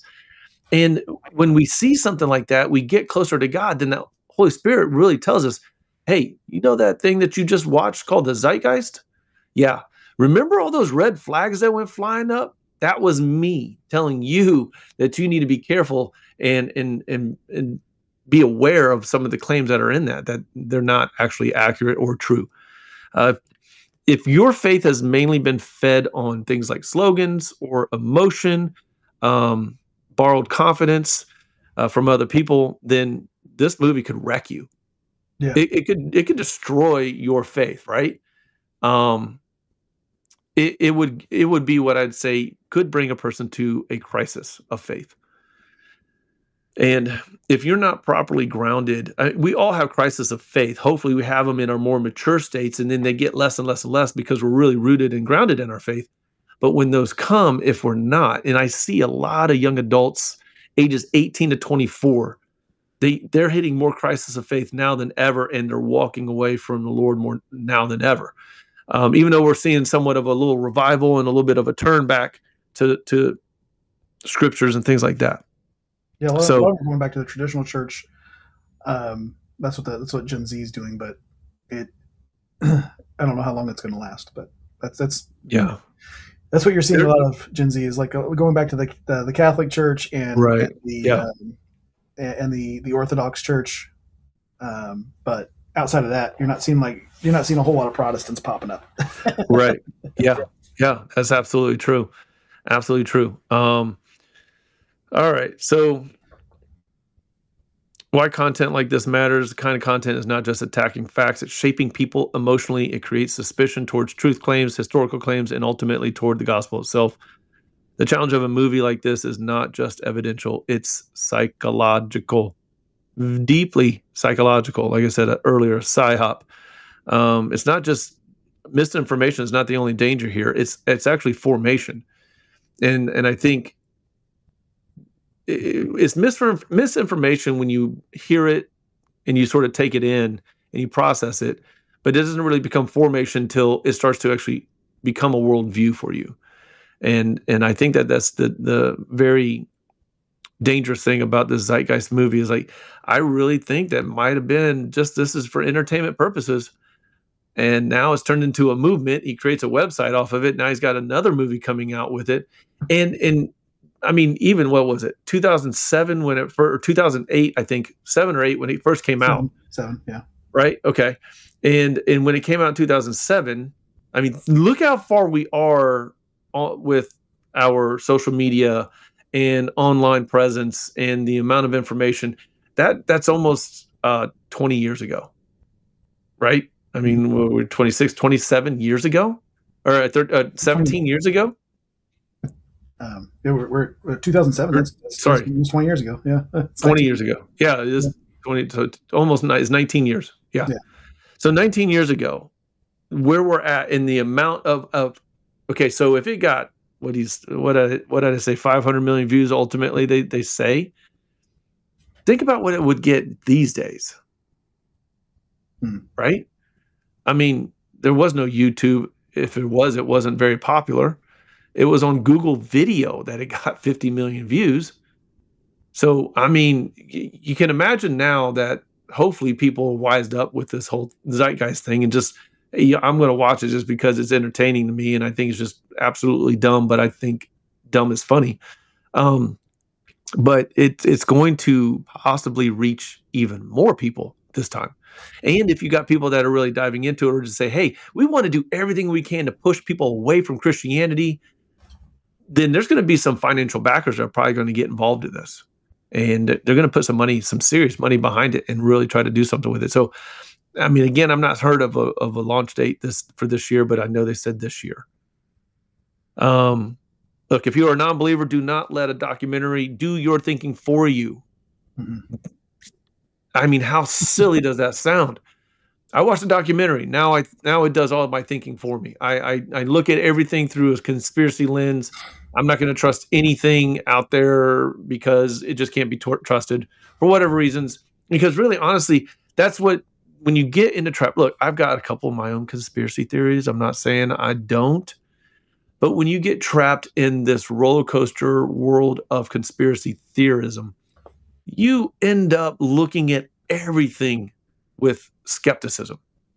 Everything. Nothing seems. It's almost like I had a student come in today. What did he say? We're all living in a simulation. Yeah, that's what he said. Okay, yeah. He's like, we're all living in a simulation, right? And honestly, I mean, I think like when Matrix came out, that was pretty wild. And we're all just, I know after I watched the first Matrix, I'm just sort of sitting back going, am I asleep in a capsule somewhere right now with a bunch of robots just monitoring me and I'm in a fake world? It really starts to do a little number, a mind job on you. So yeah, don't confuse editing with evidence. Don't confuse confidence with credibility. Do not confuse emotional impact with truth. If Christianity is false, then it should be able to stand up to honest examination. But if Christ is who he claimed to be, then rejecting him because of bad history packaged in a dramatic film is not careful skepticism. It is intellectual carelessness. If you're going to reject Jesus Christ, okay, then reject the real Jesus after real study. Do like Josh McDowell. Do like J. Warner Wallace. Do like, let's see, who else? Who else can you think of? There was somebody else that's Lee Strobel. Okay, these guys wanted to objectively reject Jesus, not just subjectively, meaning they went and did the work, the study, the research. They dove into it. Lee Strobel tried to disprove the resurrection, and all three of them turned to Christ. All three of them. Why? Because they went objectively to say, I don't believe in it. Lee Strobel wanted to prove it wrong so he could turn his wife away from Jesus because she became a Christian. And when he went at it and tried to do an honest study of Jesus, he actually came to Christ. But if you do an honest study and you still don't, then at least you did an honest study. Okay. Well, that's the greatest thing about the truth is it can stand all your questioning. So when if you do come at it from a conspiracy theorist standpoint and you're skeptical going in, 9 times out of 10, if not somehow more, right, you might come out a believer. Yeah. So, don't reject Jesus because of a movie called Zeitgeist. Let's start there. I also want to give a little warning and a little encouragement to my Christian brothers and sisters out there. Satan and the world are more than happy to emotionally steer us away from our purpose of worship and obedience to Christ. That is all he wants to do. He wants to constantly distract us. He wants to constantly turn our eyes away from him. He's always doing anything and everything he can to distract us. He knows that Jesus has us. He knows that. But if he can just defer our eyes over to here just for a little bit, then we miss out on what maybe could have been a very impactful moment for the kingdom of God, right? The enemy does not always come through what is obviously evil. A lot of times he comes through confusion, distortion, half-truths, polished deception. But let this be an encouragement to you. Christianity is not fragile. Just like Josh said, I think that's great, Josh. The truth stands. Mhm. It always stands. Always. Doesn't mean you're not going to be persecuted for it. Doesn't mean you're not going to have possibly some rough times. Doesn't mean that you're not going to have some doubts that you need to struggle, wrestle with, right? As you're walking through your life of sanctification, in other words, your journey to become more like Christ, okay? But it's not fragile. The gospel is not threatened by any sort of investigation, and Jesus Christ does not need to hide from any kind of scrutiny. God says to check everything, verify everything, go after it. Look, come check me out. Like, you want to prove me wrong, then try, so don't panic when you have these kinds of claims coming at you. Don't be intimidated. Don't mistake the loudness of something for truth and the volume of the amount of something, right? Just because it's loud and just because it's a lot and just because it's confident doesn't mean it's truth, does it? At all. I'm sure Satan feels pretty confident and when he's trying to tempt somebody, but he knows he's lost. I mean, he knows, right? So stand firm. Nothing to lose. No, nothing to lose for him. So I encourage you, stand firm, learn, study, ask questions, ask a lot of questions, pray for wisdom and discernment. Remember that our calling is not just to avoid deception, also it's to love truth, worship God, obey Christ with confidence, and tell others about him, okay? The answer to deception is not fear. It is truth, maturity, and steady faith in Christ. In Christ, for sure. You know what, Josh? I mean, you said so much in there. I think you answered a lot of the questions I was going to ask you. So you know what I want to do, man? I want to jump on this thing that just happened recently, brother. Well, real quick, because I want Go ahead. this is the point I want to do. So what I'm going to do right now is a little exercise. I want to do a little exercise. So the sharpshooting, right? Mm-hmm. Okay, so Yeah. let's take a look at the image of the movie we've been discussing. What does that look like around the planet Earth? I'm going to be honest with you. When I first saw it, I thought it was the Death Star incomplete. But it looks like a cage to me. A cage, yeah. So like the prison planet, right? Yeah. Well, so it would lead you to believe that this the author of this movie, the person, the director, the creator of this movie, if you will, believes in prison planet theory. And also, it's kind of in effect mentioned during the movie that this esoteric knowledge that's been lost, and it's been lost repeatedly. So that means that they probably most likely believe in the reincarnation, and every time you die, this information is lost and then recycled, and so remembering is the problem, right? Right. And so that's the point of the front end of this movie is remembering the esoteric knowledge that you lost. So now you can break free from the chains, right? Now you can break free from the chains. Right. Yeah. So you're a spiritual being who has this ancient knowledge. You don't understand why, and you keep being recycled through this planet that's a prison, and you have no understanding why. And it's all controlled by, likely, if you look in the larger picture of the prison planet theory, aliens who planted us here, and during a war between, which is really, this is where it gets really fringe and crazy. But stick with me here, because this is what the things are for the prison planet theory: is that the reptilians had this as an outpost. Humans were used as a labor force, and so that's why they keep being erased every time they go back through the system, so to speak, on this prison planet. And the Greys won, but they have not made it this far. Right. A few crash landings, but never made it this far, and we've never been able to break those chains. So remembering is always the problem, and that's why you'll see so many instances where reptilians that are still on Earth supposedly are stopping these people that remember and keep trying to out this truth. And then you go back and you look at the core tenets of Scientology. Let me pull that up real quick, because here's where that's going to get real interesting real quick. Ron L. Hubbard, as you know about Scientology, you do. Yep. The folks up there, if you have no idea who Ron L. Hubbard was, Tom Cruise. Yeah, Tom Cruise is in there, and what's his name? John Travolta. John Travolta, yeah. As well. Those are the Quite celebrities. But they believe that all human beings are thetans, they're spiritual beings, brought here by extraterrestrial life, and they're trapped here on this prison planet in a physical body, forgotten their true nature, esoteric knowledge, and need to achieve clear status through auditing to remove negative traumas or engrams. So they need to remember by clearing everything else out. So it seems like they believe in Scientology more than all the other things that they tried to prove. Right. Yeah. Most of what I just said was bull. Yeah. Most of what I just claimed about that movie was bull. It didn't actually state most of it. Right. Right. Yeah. But I said it so fast, confidently, and fed you a lot of facts in a short amount of time that you might go, maybe there is. I'm sure there's at least two people that were like, Josh has got something here. That's sharpshooter.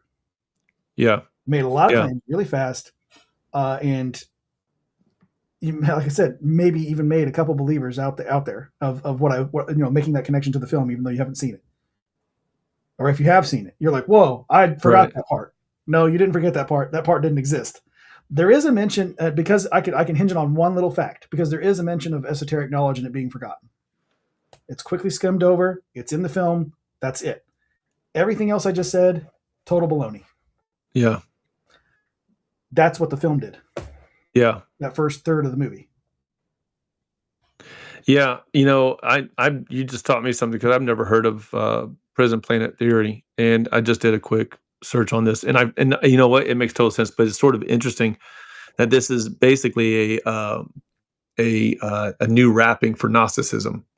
And that I was looking, like it says the roots go back to Gnosticism, and if you don't know what Gnosticism is, it's not, so it never organized as an actual religion. It just sort of moved throughout in various periods, and it would pop up and grow a little bit, and it would die off, and it would grow a little bit more. Like, they were dealing with it during Paul's day. Even when you hear some of what Paul says about listening to these other various gospels and ideas about who Jesus is and things like that, that was Gnosticism that he was battling. And also it was Judaism. I can't think of it right now off the top of my head. I think I know what you're thinking about, but I cannot think of the name of it either. Yeah, it's a type of Judaism that was happening at that time too. But like Gnosticism, it's roughly from 1st and 3rd centuries, and it blended things like Greek philosophy, Jewish ideas, and like Christian language. And so there was like several books that were written by Gnostics. And so this sounds like, looking at this, it's interesting. So it says roots go back to Gnosticism, then get remixed with modern conspiracy and sci-fi, like you're saying. A flawed creator called the demiurge makes the material world. Spiritual entities called archons keep humans deceived. Humans have a divine spark trapped in physical bodies. Salvation comes through secret knowledge, gnosis, that frees you. So it says today's versions layers in newer ideas: reincarnation loop, light at the end of the tunnel, non-human entities like aliens and interdimensional beings are running the system, like you said. Humans are used as energy sources, so it's like sort of matrixy type deal going on there. Sometimes called loosh. These words, man. Reality is like a simulation or form. Now, I'm going to be honest with you. I don't think they're coming up with these words on their own. I think a lot of this is demonic. Oh yeah. I think they come up with these names because there's demons out there that might be called some of these names in their own little spiritual world. But yeah, that's sort of what it seems like. There was something. Prison Planet Theory is just Scientology reskinned, is what it is. Yes, yeah, and Scientology again is Gnosticism. But you know what else it reminds me of? If you didn't know this, so Mormons believe in a pre-existence for everybody. Mm-hmm. Yeah. And they forget who they are when they come into their mortal existence. Mm-hmm. So, is that something that could possibly be demonic? And look, I got some Mormon friends. I'm sorry, yeah, I just disagree completely with your entire religion. And we can have that conversation. I have no problem discussing it. But yeah, I mean, you're looking at some common threads with some pretty fringe type of faiths or religions out there, cults. And there's some common things between all of them that we see. You can do that with a lot of the world religions out there and see a lot of commonalities, but I'm not going to do like Zeitgeist and start to make stretches and stuff. So I'm not going to do that. No, I just wanted to make that point real quick. No, that's good. I appreciate that. Yeah, and I think it kind of brought what you were doing home a little bit. Yeah. Point out just how outlandish the film was, and to reveal it that immediate too, to say, okay, actually everything I just said was, I think of Joe Pesci. Everything that guy just said was, that was what I was doing. Yeah. Oh, Joe. All right. Well, we are going to shift a little bit more into some more today, current event stuff that's happening. Something actually just happened in the last 24 hours, I do believe. At the very least, yesterday I heard about this. So the SPLC, Southern Poverty Law Center, it's more or less a left-wing organization. They do root out some pretty radical, racist, probably close fringe domestic terrorist groups, but they also are pretty broad in their labeling of various things. And we're going to go through the website here in a little bit, just sort of point out some of the things that they are all about.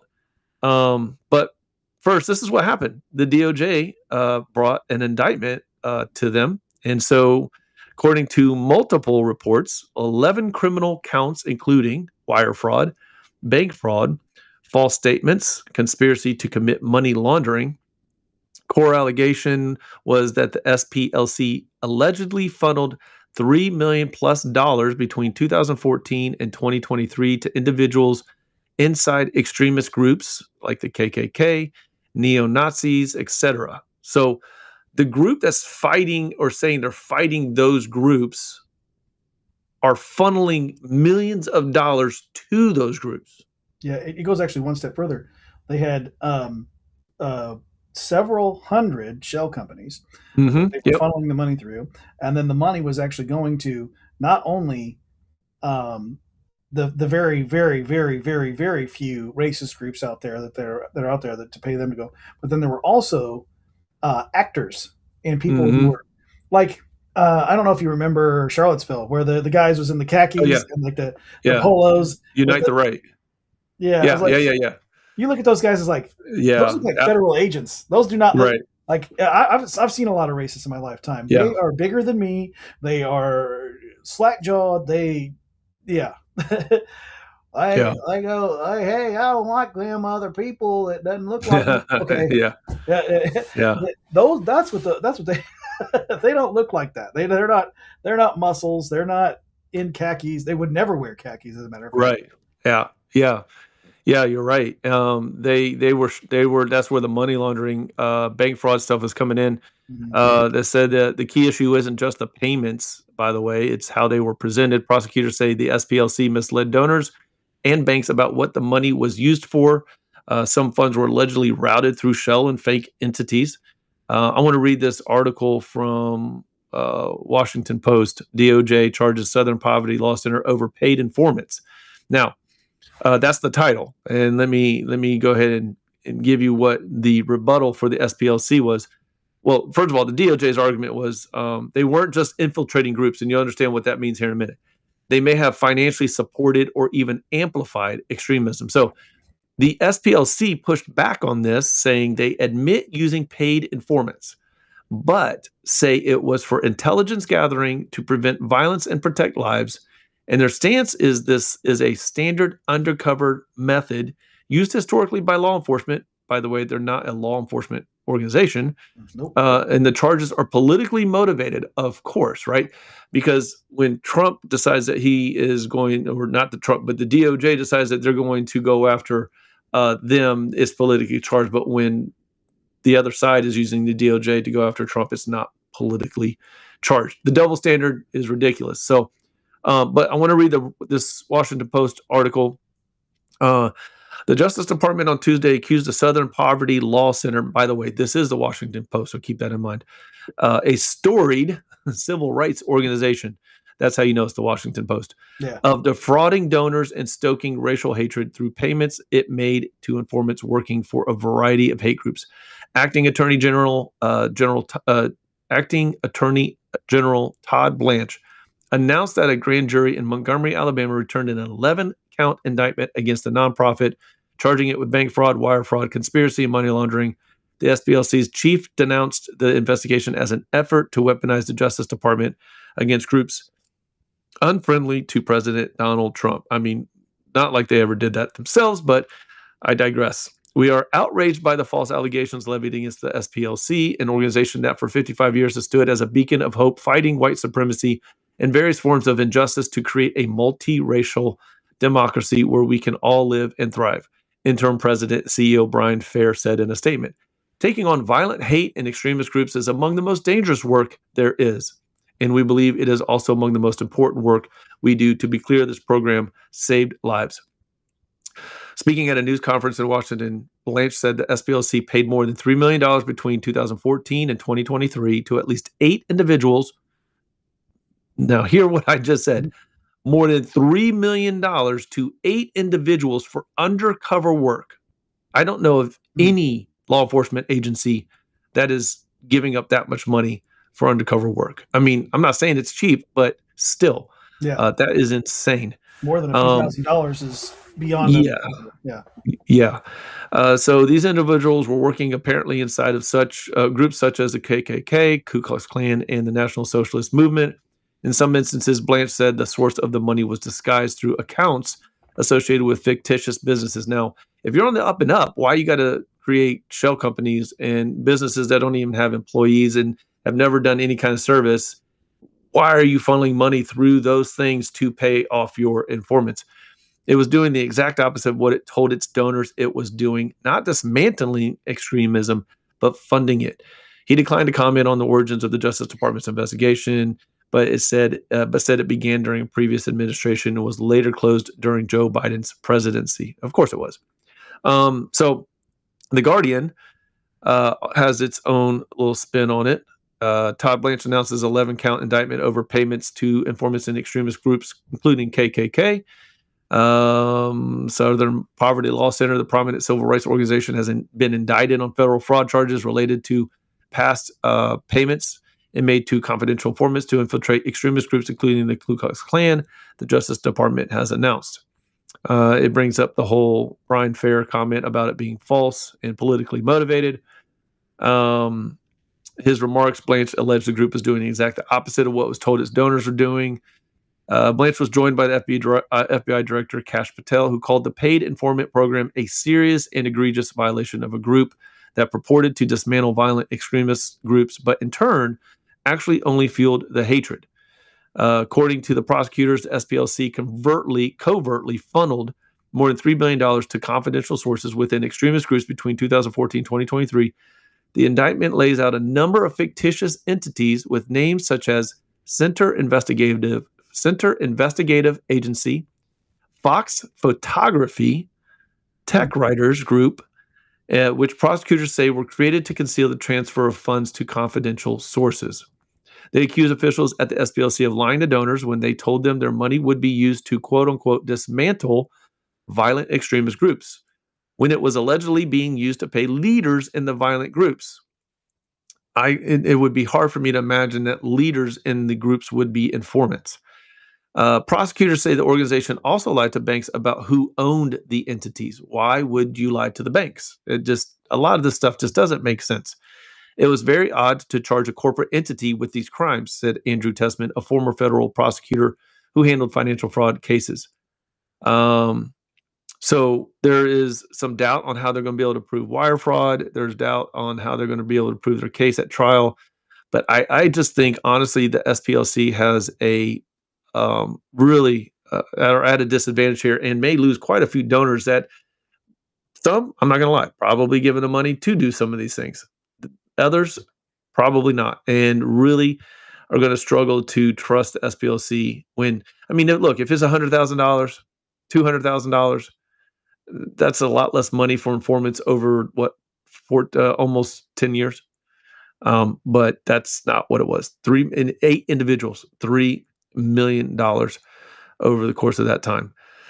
So one of the things I want to do here is look at the SPLC. If you don't know who they are, I'll dig into that right now.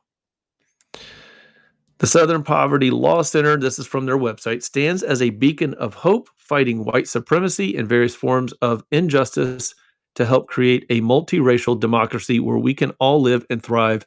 Today calls for us to maintain our resolve in the face of another fight for justice. Now, I will give them this. Now, they want to say that they're fighting white supremacy, but they do have a few groups that are anti-white that they have identified as problem groups. Okay, if you go to their find resources and then go to extremist files, they have a map actually of places where they have identified. If you have the website currently, well, I guess you can't do it through the laptop, but if you could direct me, I can pull up that website as you're talking. So if you go to splccenter.org, and then when you get there, actually pull up the map first.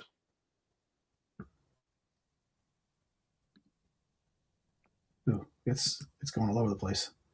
Let me get to there we go. Now I've got it pulled up. All right. Now I'm on the home page. All right.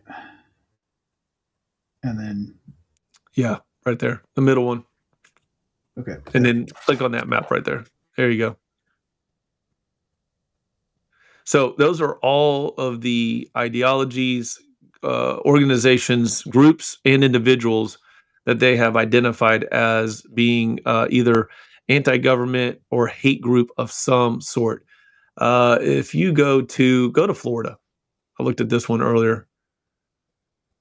Now, when you click on it, and off to the side, you'll click on it again. Just click off. Don't click on one of the circles. Yeah, just click on that. Click on the state itself. Oh, the state itself. Yeah, there you go. Now, if you look off to the right, you can look down. You're going to see quite a few organizations over there, and it'll be listed as anti-immigrant, anti-LGBTQ, anti-LGBTQ. You'll see anti-government, anti-Muslim, anti-government in general. Okay, so you're going to see definitely several of those. As you scroll down, you're going to see an organization that I know for a fact, Moms for Liberty. This is one that has chapters all over the country. They're almost like TPUSA. If you click on Moms for Liberty, you go to the website. Moms for Liberty was an organization that wanted to push back on LGBTQ and materials that were being presented to students, kids in elementary through high school. Pornographic material. This is where the left is telling everybody that Republicans want to ban books when that is not the case. Republicans could care less if these books are in actual libraries in an adult section. Okay, that's fine if you want to carry that. But these books are in libraries. And so this Moms for Liberty actually started to form and fight against this. And they got chapters all over the country. Yeah.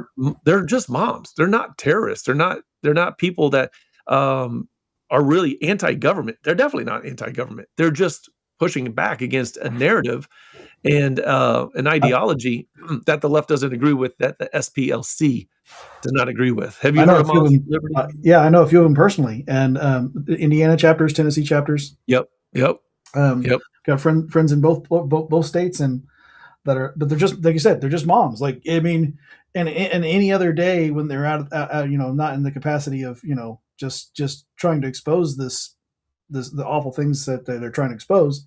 Right.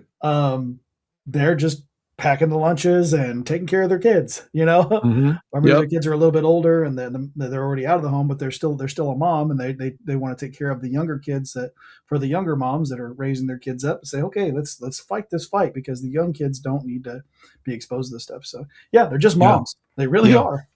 Yeah. And there's quite a few. Now there are some bad ones. There's like some KKK groups, some Aryan groups, right? There's a new Black Panther group. Okay, so they're not completely only anti-white or anti or against white supremacy type deal. But if you go to find resources again for me, Josh, go to Extremist Files. It's under Tracking Hate. So back up to the top. Yeah, get out of that. Go back here. Okay, there we go. Back into the map, or no? Don't go to the map. Go to the middle where it says Tracking Hate, and go to Extremist Files. Oh, almost had it. There we go.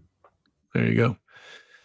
Now, when you scroll down a little bit, you'll see it says all, and then it'll have ideologies, extremists, and groups. Click on the extremists there for me.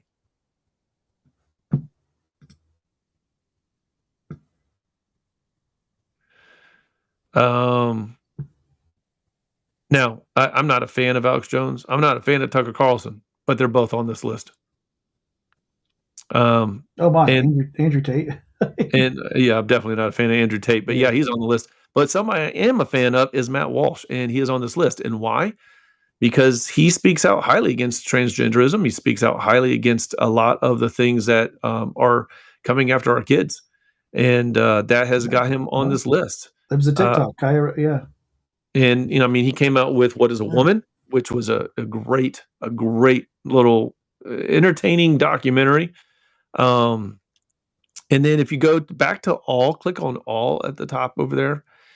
This one really blows my mind. And there's two of them on this page, I think. Well, at least the second one down. When you get to the second one down, you got Focus on the Family.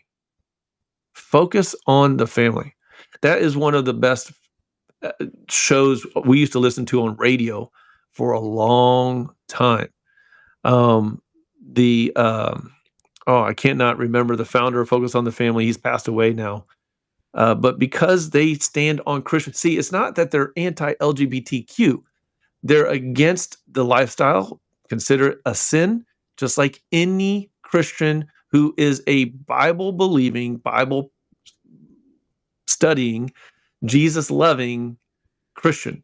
Okay, not the ones that are progressive, not the ones who say love is love, and Jesus never judges, and Jesus would be what was it that I heard? God is non-binary by that James Tallarico guy. Yeah. Just like, what in the world? Yeah. Seriously. If you scroll down, and at the bottom, another one, PragerU, Dennis Prager, not a Christian, a Jew, but an amazing guy that is just wanting to help people have some common sense when it comes to these various things coming at us, this far right, far left, LGBTQ, Black Lives Matter, like all the things that have been out there that just seem to be emotionally charged and trying to sway people right or left, right, one way or the other. There's a lot of Christian content on PragerU, and that's the thing. That's the thing. Now, I haven't gone through a lot of these, but there are quite a few groups, ideologies. Let's go to the ideologies for me. Click on that one. Because I honestly did not look that one through a whole lot. And I'm curious to see what they have. Anti-government general. If you click on anti-government general. So anti-government groups are part of the anti-democratic hard right movement. They believe the federal government is tyrannical, and they traffic in conspiracy theories about an illegitimate government of leftist elites seeking a new world order. In addition to groups that generally espouse these ideas, the movement is composed of sovereign citizens and militias, overt conspiracy propagandists, and constitutional sheriff groups. In the past, this movement was referred to as the Patriot Movement by adherents and critics. The Moms of Liberty is in this category. Crazy, right? Up at the top, related. PragerU in this category. It's crazy. You got dominionism and Christian supremacy. And guys, when you hear Christian nationalism, just take the word nationalism off. They're talking about Christians. They have now lumped the entire, it's not Christianity alone, it's Christian nationalism. There's been a lot of redefining of words. But when you go through this and you look at something, look, there are some pretty bad people on this list, and kudos to them for having that. But they have a lot of people that should not dare be on this list. And it's just freedom of speech. It's a freedom of a difference of opinion. This is one of the things that when I look at the SPLC and what they have on their website and the things that they're espousing. So I guarantee you that Moms for Liberty didn't get any money from the SPLC in their little undercover investigative, thing, but the KKK did, right? Like, how does the money go to them, but it doesn't go to the Moms of Liberty? Well, it's because, Moms of Liberty aren't as much of an extremist group, but we're going to put them on the list, and then we're going to make sure that the money goes to the KKK, and we're going to use them to be able to plop them in here. Again, I will say this is all alleged, but the DOJ has enough of a case that they're going to bring indictments, criminal charges. And so the story is that the SPLC had plants in this whole Unite to Right fundraising effort that they did. Think about it. You're giving money as somebody says, yeah, get rid. We want to put away all of these white supremacist groups, yada, yada, yada. Well, as you're giving money to Unite to Right, they're giving money to the white supremacist groups. Look, their claim, we're just trying to go undercover with them. Like, why don't you do, like, what's his name? What's the guy, James something or other, who would take a camera and he wouldn't be part of the organization. And if they were, they would go in and video and they would immediately get the stuff out. But how much do you think they're getting paid? Millions of dollars to be an informant? That just doesn't add up. It seems like an easy scapegoat. Yes, O'Keefe. Way. Yeah, James O'Keefe. He's got O'Keefe Media. James O'Keefe. There you go. Mm-hmm. Yeah, he got kicked out of his own organization that he apparently started. Because the board went elitist left, which is like that's ironic that gets listed there. It's blowing my mind. So Josh, when you heard about this, I know you stay up on these things. Mm-hmm. What were your thoughts? Well, it reminds me of, I can't remember where I heard it, but I remember hearing this. So I can't pin the quote to someone, but it was create the chaos you're there to cure, and they will worship you. Yeah. Create the chaos you're there to cure, and they will worship you. And what it is that theory being like, I think of the best way to explain that to a lot of folks would be a bunch of people have seen Star Wars episodes 1, 2, 3, right? Yeah. And then you have both sides of the war being funded by the same enemy, right? Yeah. So they're creating the chaos. So the separatists are not actually the separatists. They're all Sith. Right. Right? But both within the main government who's trying to centralize power and the separatists who are pretending to be the antithesis of that. Right.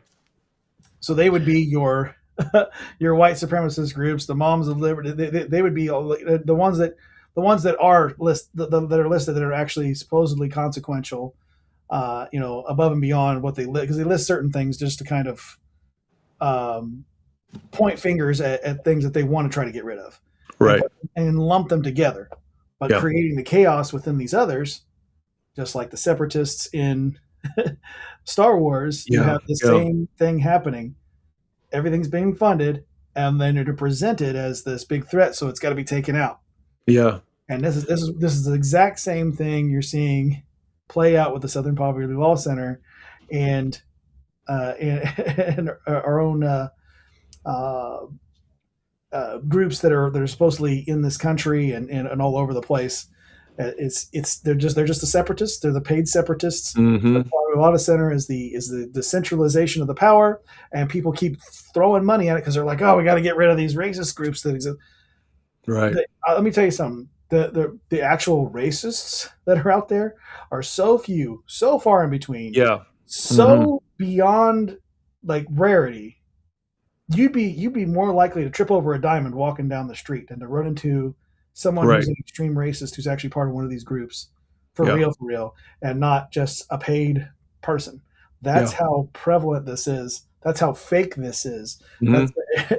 That's why that's all I can think about when I see this stuff, and they're going to try to say, oh, you can't prove it because shell companies are extremely hard to prove. Yeah.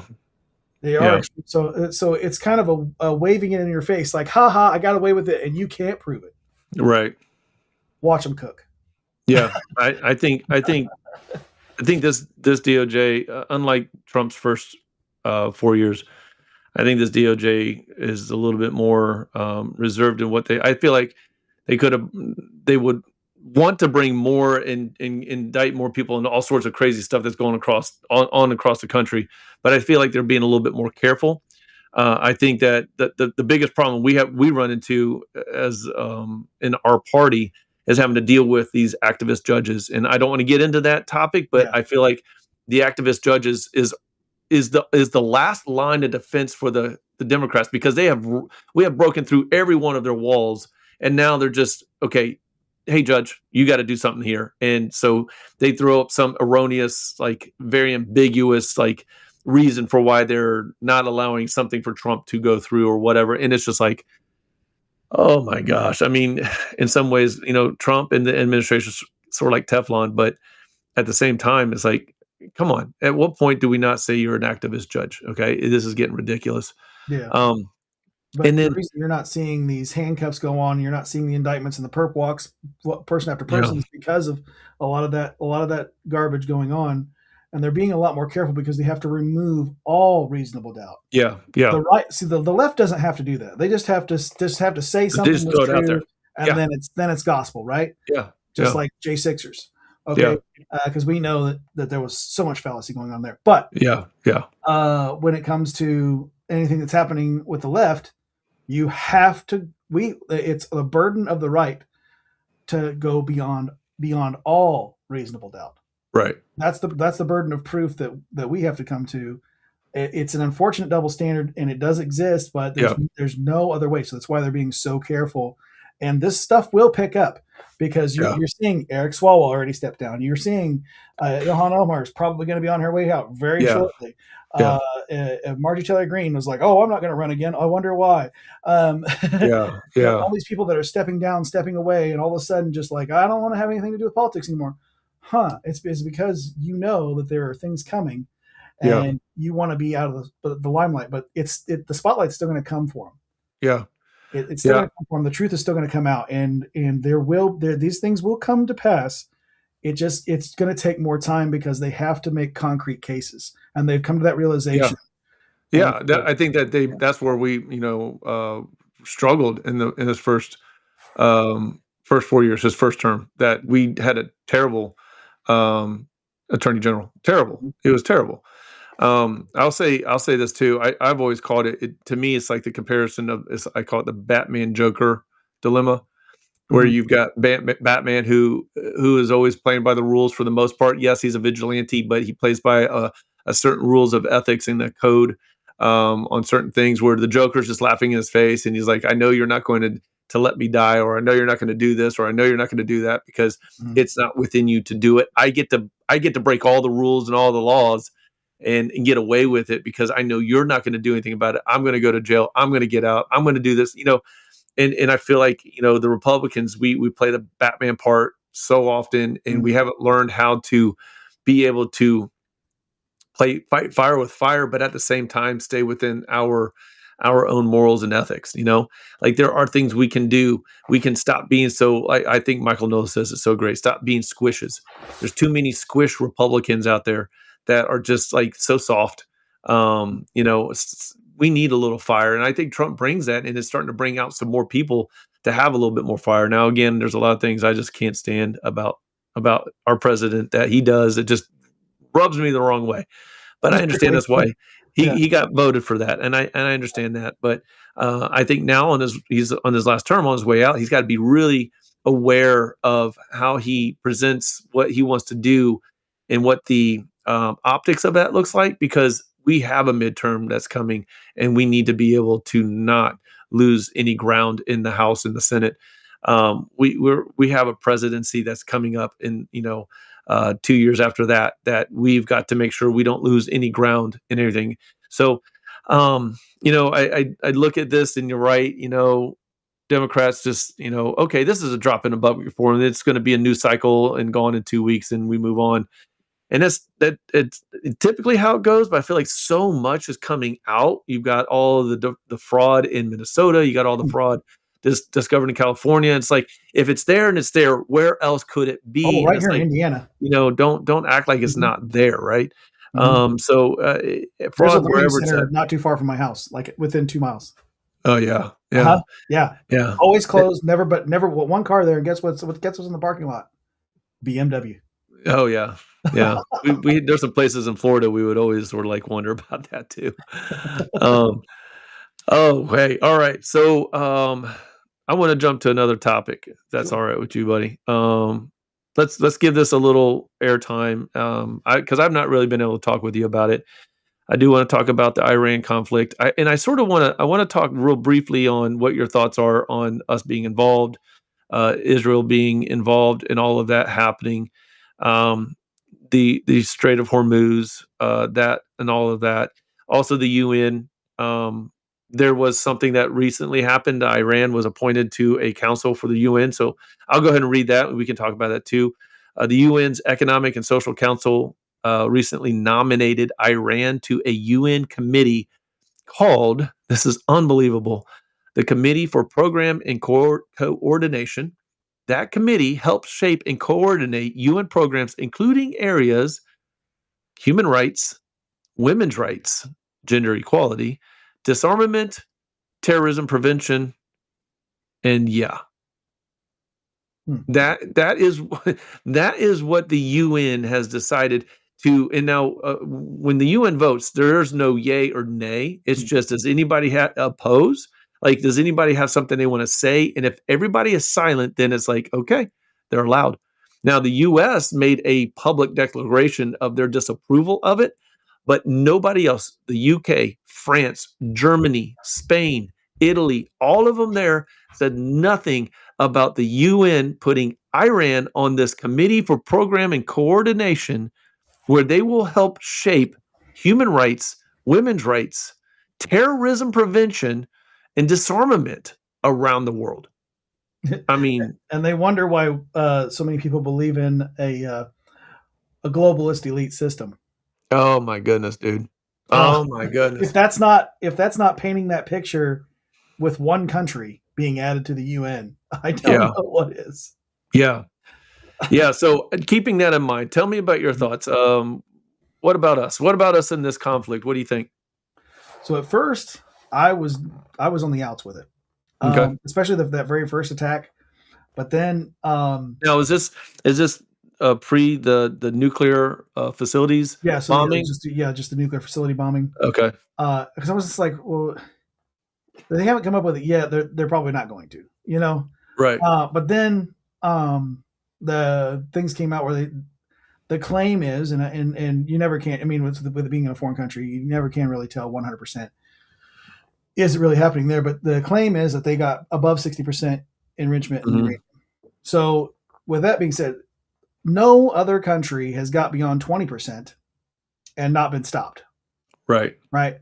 They got to 60%. The problem I had with that, even still at that point, was you go back to 2003, 2004, when we're hearing about the things that were happening with the corruption in our own country, and then they said, Right. why did we go to war with Vietnam? Why did we go here? Why do we go there? And you start really looking into those things, and you're like, oh, and then you hear a lot of people saying, Well, the next thing we're going to say is Iran, and these are the excuses that we're going to use. Mm-hmm. And these are the exact excuses being used. Right. So now I'm like, ooh, then I'm on the fence. Right. Then it happens, and they show video. Mm-hmm. And these facilities are for sure some kind of nuclear facility. Right. We got a pretty good idea what nuclear facilities look like. We have them in the States. So then I was like, okay, I'm on board with that. But then we go back because we're supporting our biggest ally, Israel. That's the first story we hear about going back there. And then it became, we got to make sure that there's no more of those nuclear facilities. Right. All right. Did we get them all the first time? Yeah. Yeah. I thought, they said that we got them all the first time, but then now we're saying we're not. And then they're throwing this next thing against the wall to see if it sticks and saying, well, we're liberating the people. Mm-hmm. Which is it? Right. So that makes me think, it's like, why are you saying this, that, and the other? I'm not saying that we shouldn't be there, because I think liberating the people is good. Right. And I do agree with that, because I know that there are some of our Christian brothers and sisters specifically that are finding freedom because we're bombing. Right. They're able to go to church. They're able to freely open up the Bible and talk about it. They can go do that. There was a mural over a highway overpass that it's gone viral on the internet. It's right there in the middle of Iran. But outside of that, I did not want to be there. I don't think that there is a reason for us to be there. But then we get to the straight, and you're like, oh, okay, that is a reason for us to be there. Right. But as support. Right. We're doing all the heavy lifting. Yeah. And then once again, you're looking at UK, France, UK admitting that they have no navy. Right. Oops. That's an oversight, because they used to be world's largest. Yeah. I mean, they're an island, for goodness sake. Mm-hmm. So you might want to fix that. You might want to start building some ships yesterday. And and China hears this and goes, oh, what? The UK doesn't have. So yeah, you're having all these things going on and moving pieces that you're like, okay, how much else in the heavy lifting are we going to have to do? Because we present it to the UK, we present it to France, we present it to all those people that are buying from Iran, buying these, buying energy. We'll put it that way. We'll use those words. Buying energy from them. And they could have been buying from America all along. I don't know why they weren't. Now they have to. Yeah. But it's like, hey, why don't you go clean up your mess? It's in your hemisphere. That makes good sense. This is the agreement that we had. Are you going to hold to it? Nope. Not a single one showed up. More soldiers from those countries showed up when they were worried about Greenland coming to being an American territory. I know. Isn't that crazy? I didn't think about that. It is insane the amount of response we got because of Greenland versus Iran. It just, oh my goodness. Yeah. So I don't want to be in another war. I don't want to. At the same time, sometimes some wars just have to be fought. War is sometimes necessary, sometimes no, sometimes it's just, sometimes it's unjust. The people that have been running Iran have not just been isolated to their own country. They have been shouting death to America since 1979. They have killed hundreds of Americans over the years, and either directly or even more indirectly through their proxies, right? They have funded terrorism all around the world. When people want to argue they're no direct threat to us, I would say, well, you mean to tell me you really don't believe they had any hand in 9/11 at all? Like, you think they had nothing to do with that at all? I would think you're probably very naive to think that. Not to say that they were the full force behind it, but to think they weren't involved at all. I think they were definitely recruited.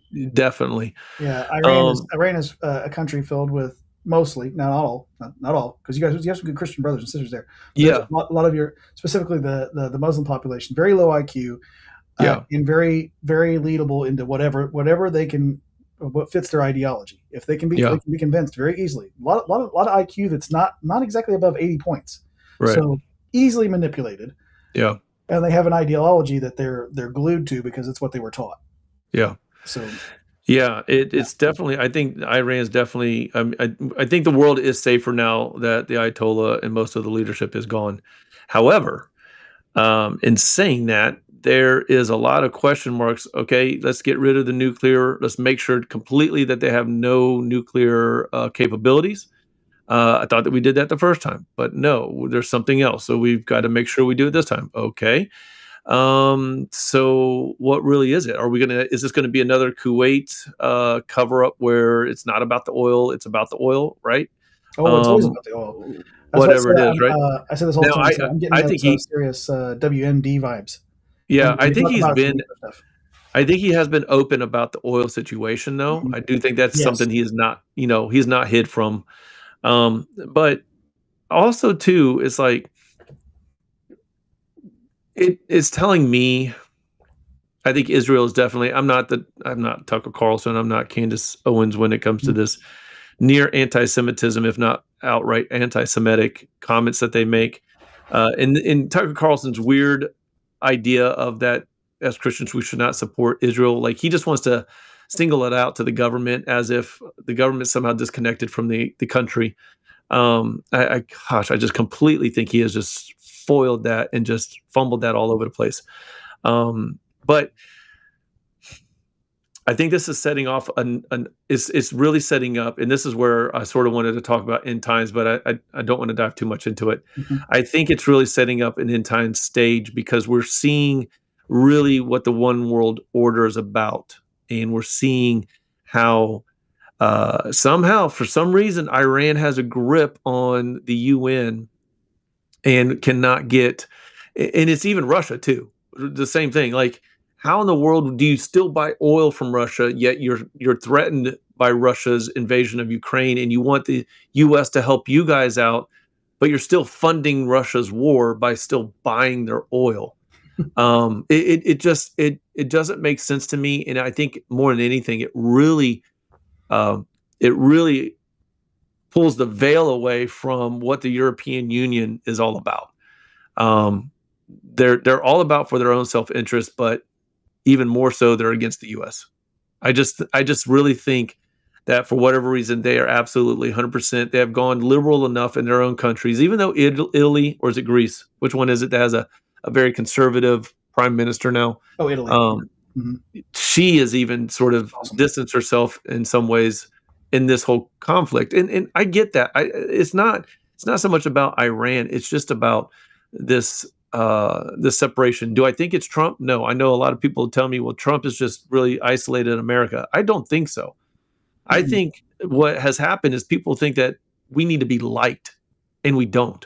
We just need to be respected, and we need to be shown the same kind of respect that we've shown everybody else. In terms of what you just said, the Strait of Hormuz, we have done all the hefty lifting, and that oil does not contribute to us at all. Like we get nothing out of that strait being open or closed. Yeah. Nothing. Yeah. And so, because of that, we're doing all the heavy lifting, and the people that are benefiting it are doing nothing and getting all the benefit of that. And so, it's like I think what we're seeing is the nations beginning to align Mhm. a certain way. I just watched a documentary called "The Dragon Prophecy" on Angel Studios. If you have not Mm. seen it, I encourage everybody to see it. Did you see it? No, but I Okay. know of the yeah. The book. Mhm. The book is called The Dragon Prophecy by Jonathan Kahn, and oh my gosh, the documentary is awesome, but it brings up some real questions about revelation and end time and eschatology and how this is unfolding. But that documentary was made before Iran was being bombed and that regime was being removed. But that's the other question, right? What's next? I get what we did in Venezuela, and I see, and I'm glad we pulled out of there and did not to try to establish anything, and actually left the vice president still there to do, even though she was under the president that we took. That was so awesome, by the way. But with Iran, it's different. Like you have these people that were protesting, and now it's like, where are you? What are you doing? Like, we have decimated the leadership. I get it. The IRG is still in control and still in power, but very weakly. what are y'all doing as a nation? You want us to continue bombing, but who is going to take over? What is our exit strategy from this? Yeah. Like, Trump did not say it was going to happen in a week. Yeah, I we're get that. finishing April, so But we need it to is get now it's there. getting a timeline. And the further it goes, closer to midterms, it's Mhm. not going to look good for us, you know? Yeah, well, and for in Indiana, we have our primaries coming up here very soon, very Yeah. Yeah. soon. Yeah. And we have basically a Chicago in Indiana that pretty soon if we're not careful, we're going to look like Illinois. Yeah. Not careful, we'll be like Illinois, with The- Indiana controlling everything about what happens in this state. You know what this Iran situation makes me realize, though, What's that? is more and more looking at it. It's the race to unite the global entities and resources and power Yeah. under one roof. Yeah. There's one country standing in the way. Why does nobody help America? Because it's the last country standing in the way Mhm. of this uniparty that's global. Yeah. It's the last, and that's why we're seen as isolationists. That's why we're seen as the empire. We're seen as the bad Right. guy. We're painted as the bad guy. And it's like, oh, and then maybe Israel's kind of doing that, but I think there's some selfish stuff going on there that's specific. But they are in fact an isolationist country, and they're not quiet about it. They tell you Yeah. exactly who they are. So I'm not mad at them for that, because that's who they are. And Yeah. but America is truly the last country to stand in the way of the globe becoming one Yeah. thing, one entity under this whatever figure that becomes the Antichrist, the beast, and all this other stuff unfolding. It could happen. It could happen soon. But, Yeah. that's an exposure of it. It's an Yeah. exposure of it because, oh, look, all these resources. Oh, well, when we were down in Venezuela, Cuba coming up. These are Yeah. Yeah. Cuba's resources in all another these thing. places. Yep. Are we going to see any help removing these regimes that are totalitarian and keeping these people not be free? Right. No, we're not going to see any help. Why? Because it's actually dismantling this this unity of the globe, all working together as one to become this one government. Yeah. Because communism subjects the people to a thing that they can't get out of, and then they're forced to become part of this. Yeah. But if we break them free from it, that's a problem for the globe, and that's where they have to stand back because they know that when it comes boot to butt, America's Right. going to still come out on top, at least for now. Yeah. When that day comes, when America can no longer do that, and I hope it's not in our lifetime, at least. Yeah. But when America can no longer do that, because eventually countries do fall, always. Mm-hmm. That's when you'll see this consolidation of power, this consolidation of government. Because Right. it's already happened everywhere else. Yeah. We just happen to be the one last country standing in the way, and that's why when Trump says they're coming after you, I'm just standing in the way. Mm-hmm. It's the same thing with the U.S. saying they're coming after all of you around the world.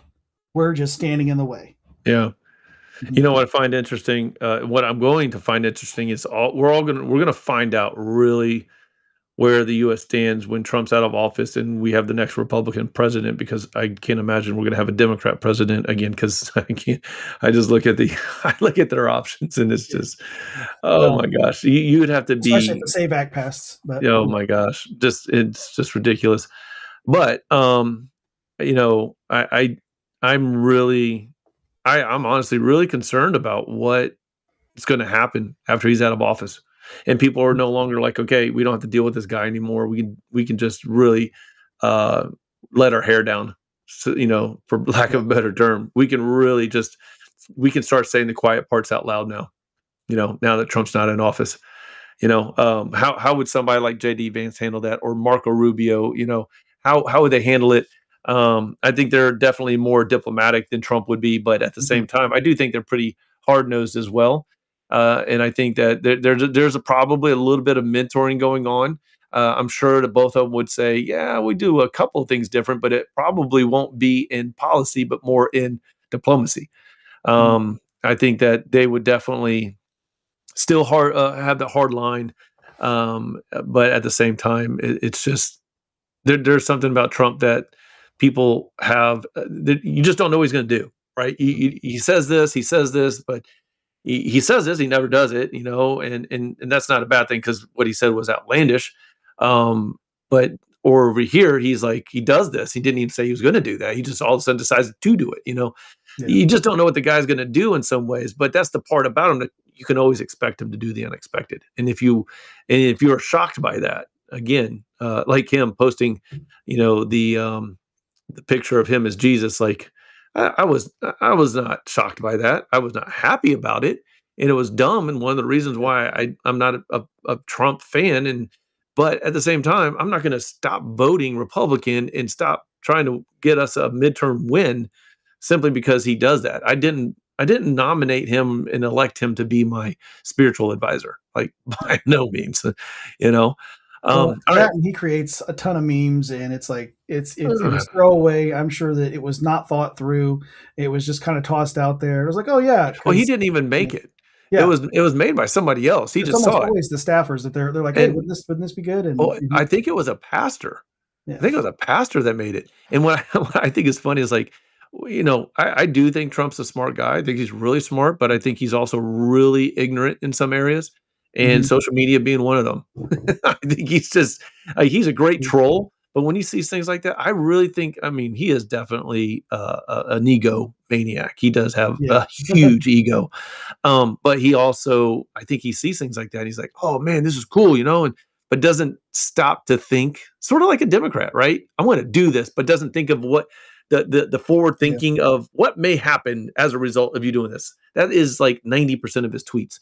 So And yeah, yeah, I all was right. just thinking like the cycle is going to move on just as fast, so I wasn't too worried about it. And the other thing I looked at it when I took a second look at it, I was like, well, you don't necessarily have to look at him as being Jesus in this depiction. He could just be like because he talked about like it was himself as a doctor, and I thought about it. I was like, well, if you think about it, laying hands on is a thing. The Holy Spirit being transferred during healing, that's a thing. Yeah. So it's Yeah. like if you look at it I'm that way, I'm you not know, even trying to. yeah. I'm not even giving him that, man, because But there was just too much light and stuff. There's just too much.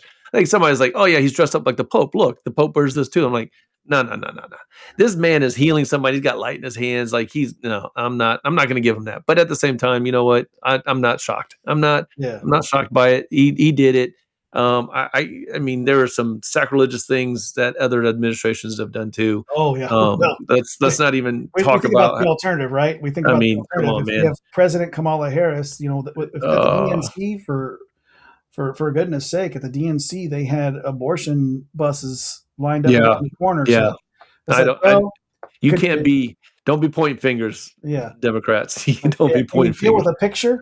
Because as Yeah, a Christian, I certainly would rather deal with a picture and be upset about a picture yeah. for 14 seconds, which is about how long it took me to get over it, or I abortion just. clinics being Yeah, wrapped around my city because they're just yeah. buses everywhere doing it. It's like, oh, we're going to bring abortion to your door. Oh no, Well, it's uh-uh. funny. It's funny how they point fingers. They don't even believe in Jesus.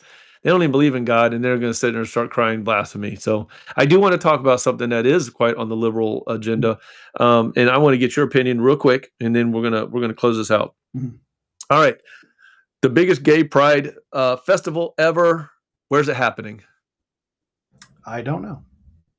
It is happening in Sodom and Gomorrah Oh, site. right. Okay, yeah. All right, by the Dead Yeah. Sea, and who is putting it on?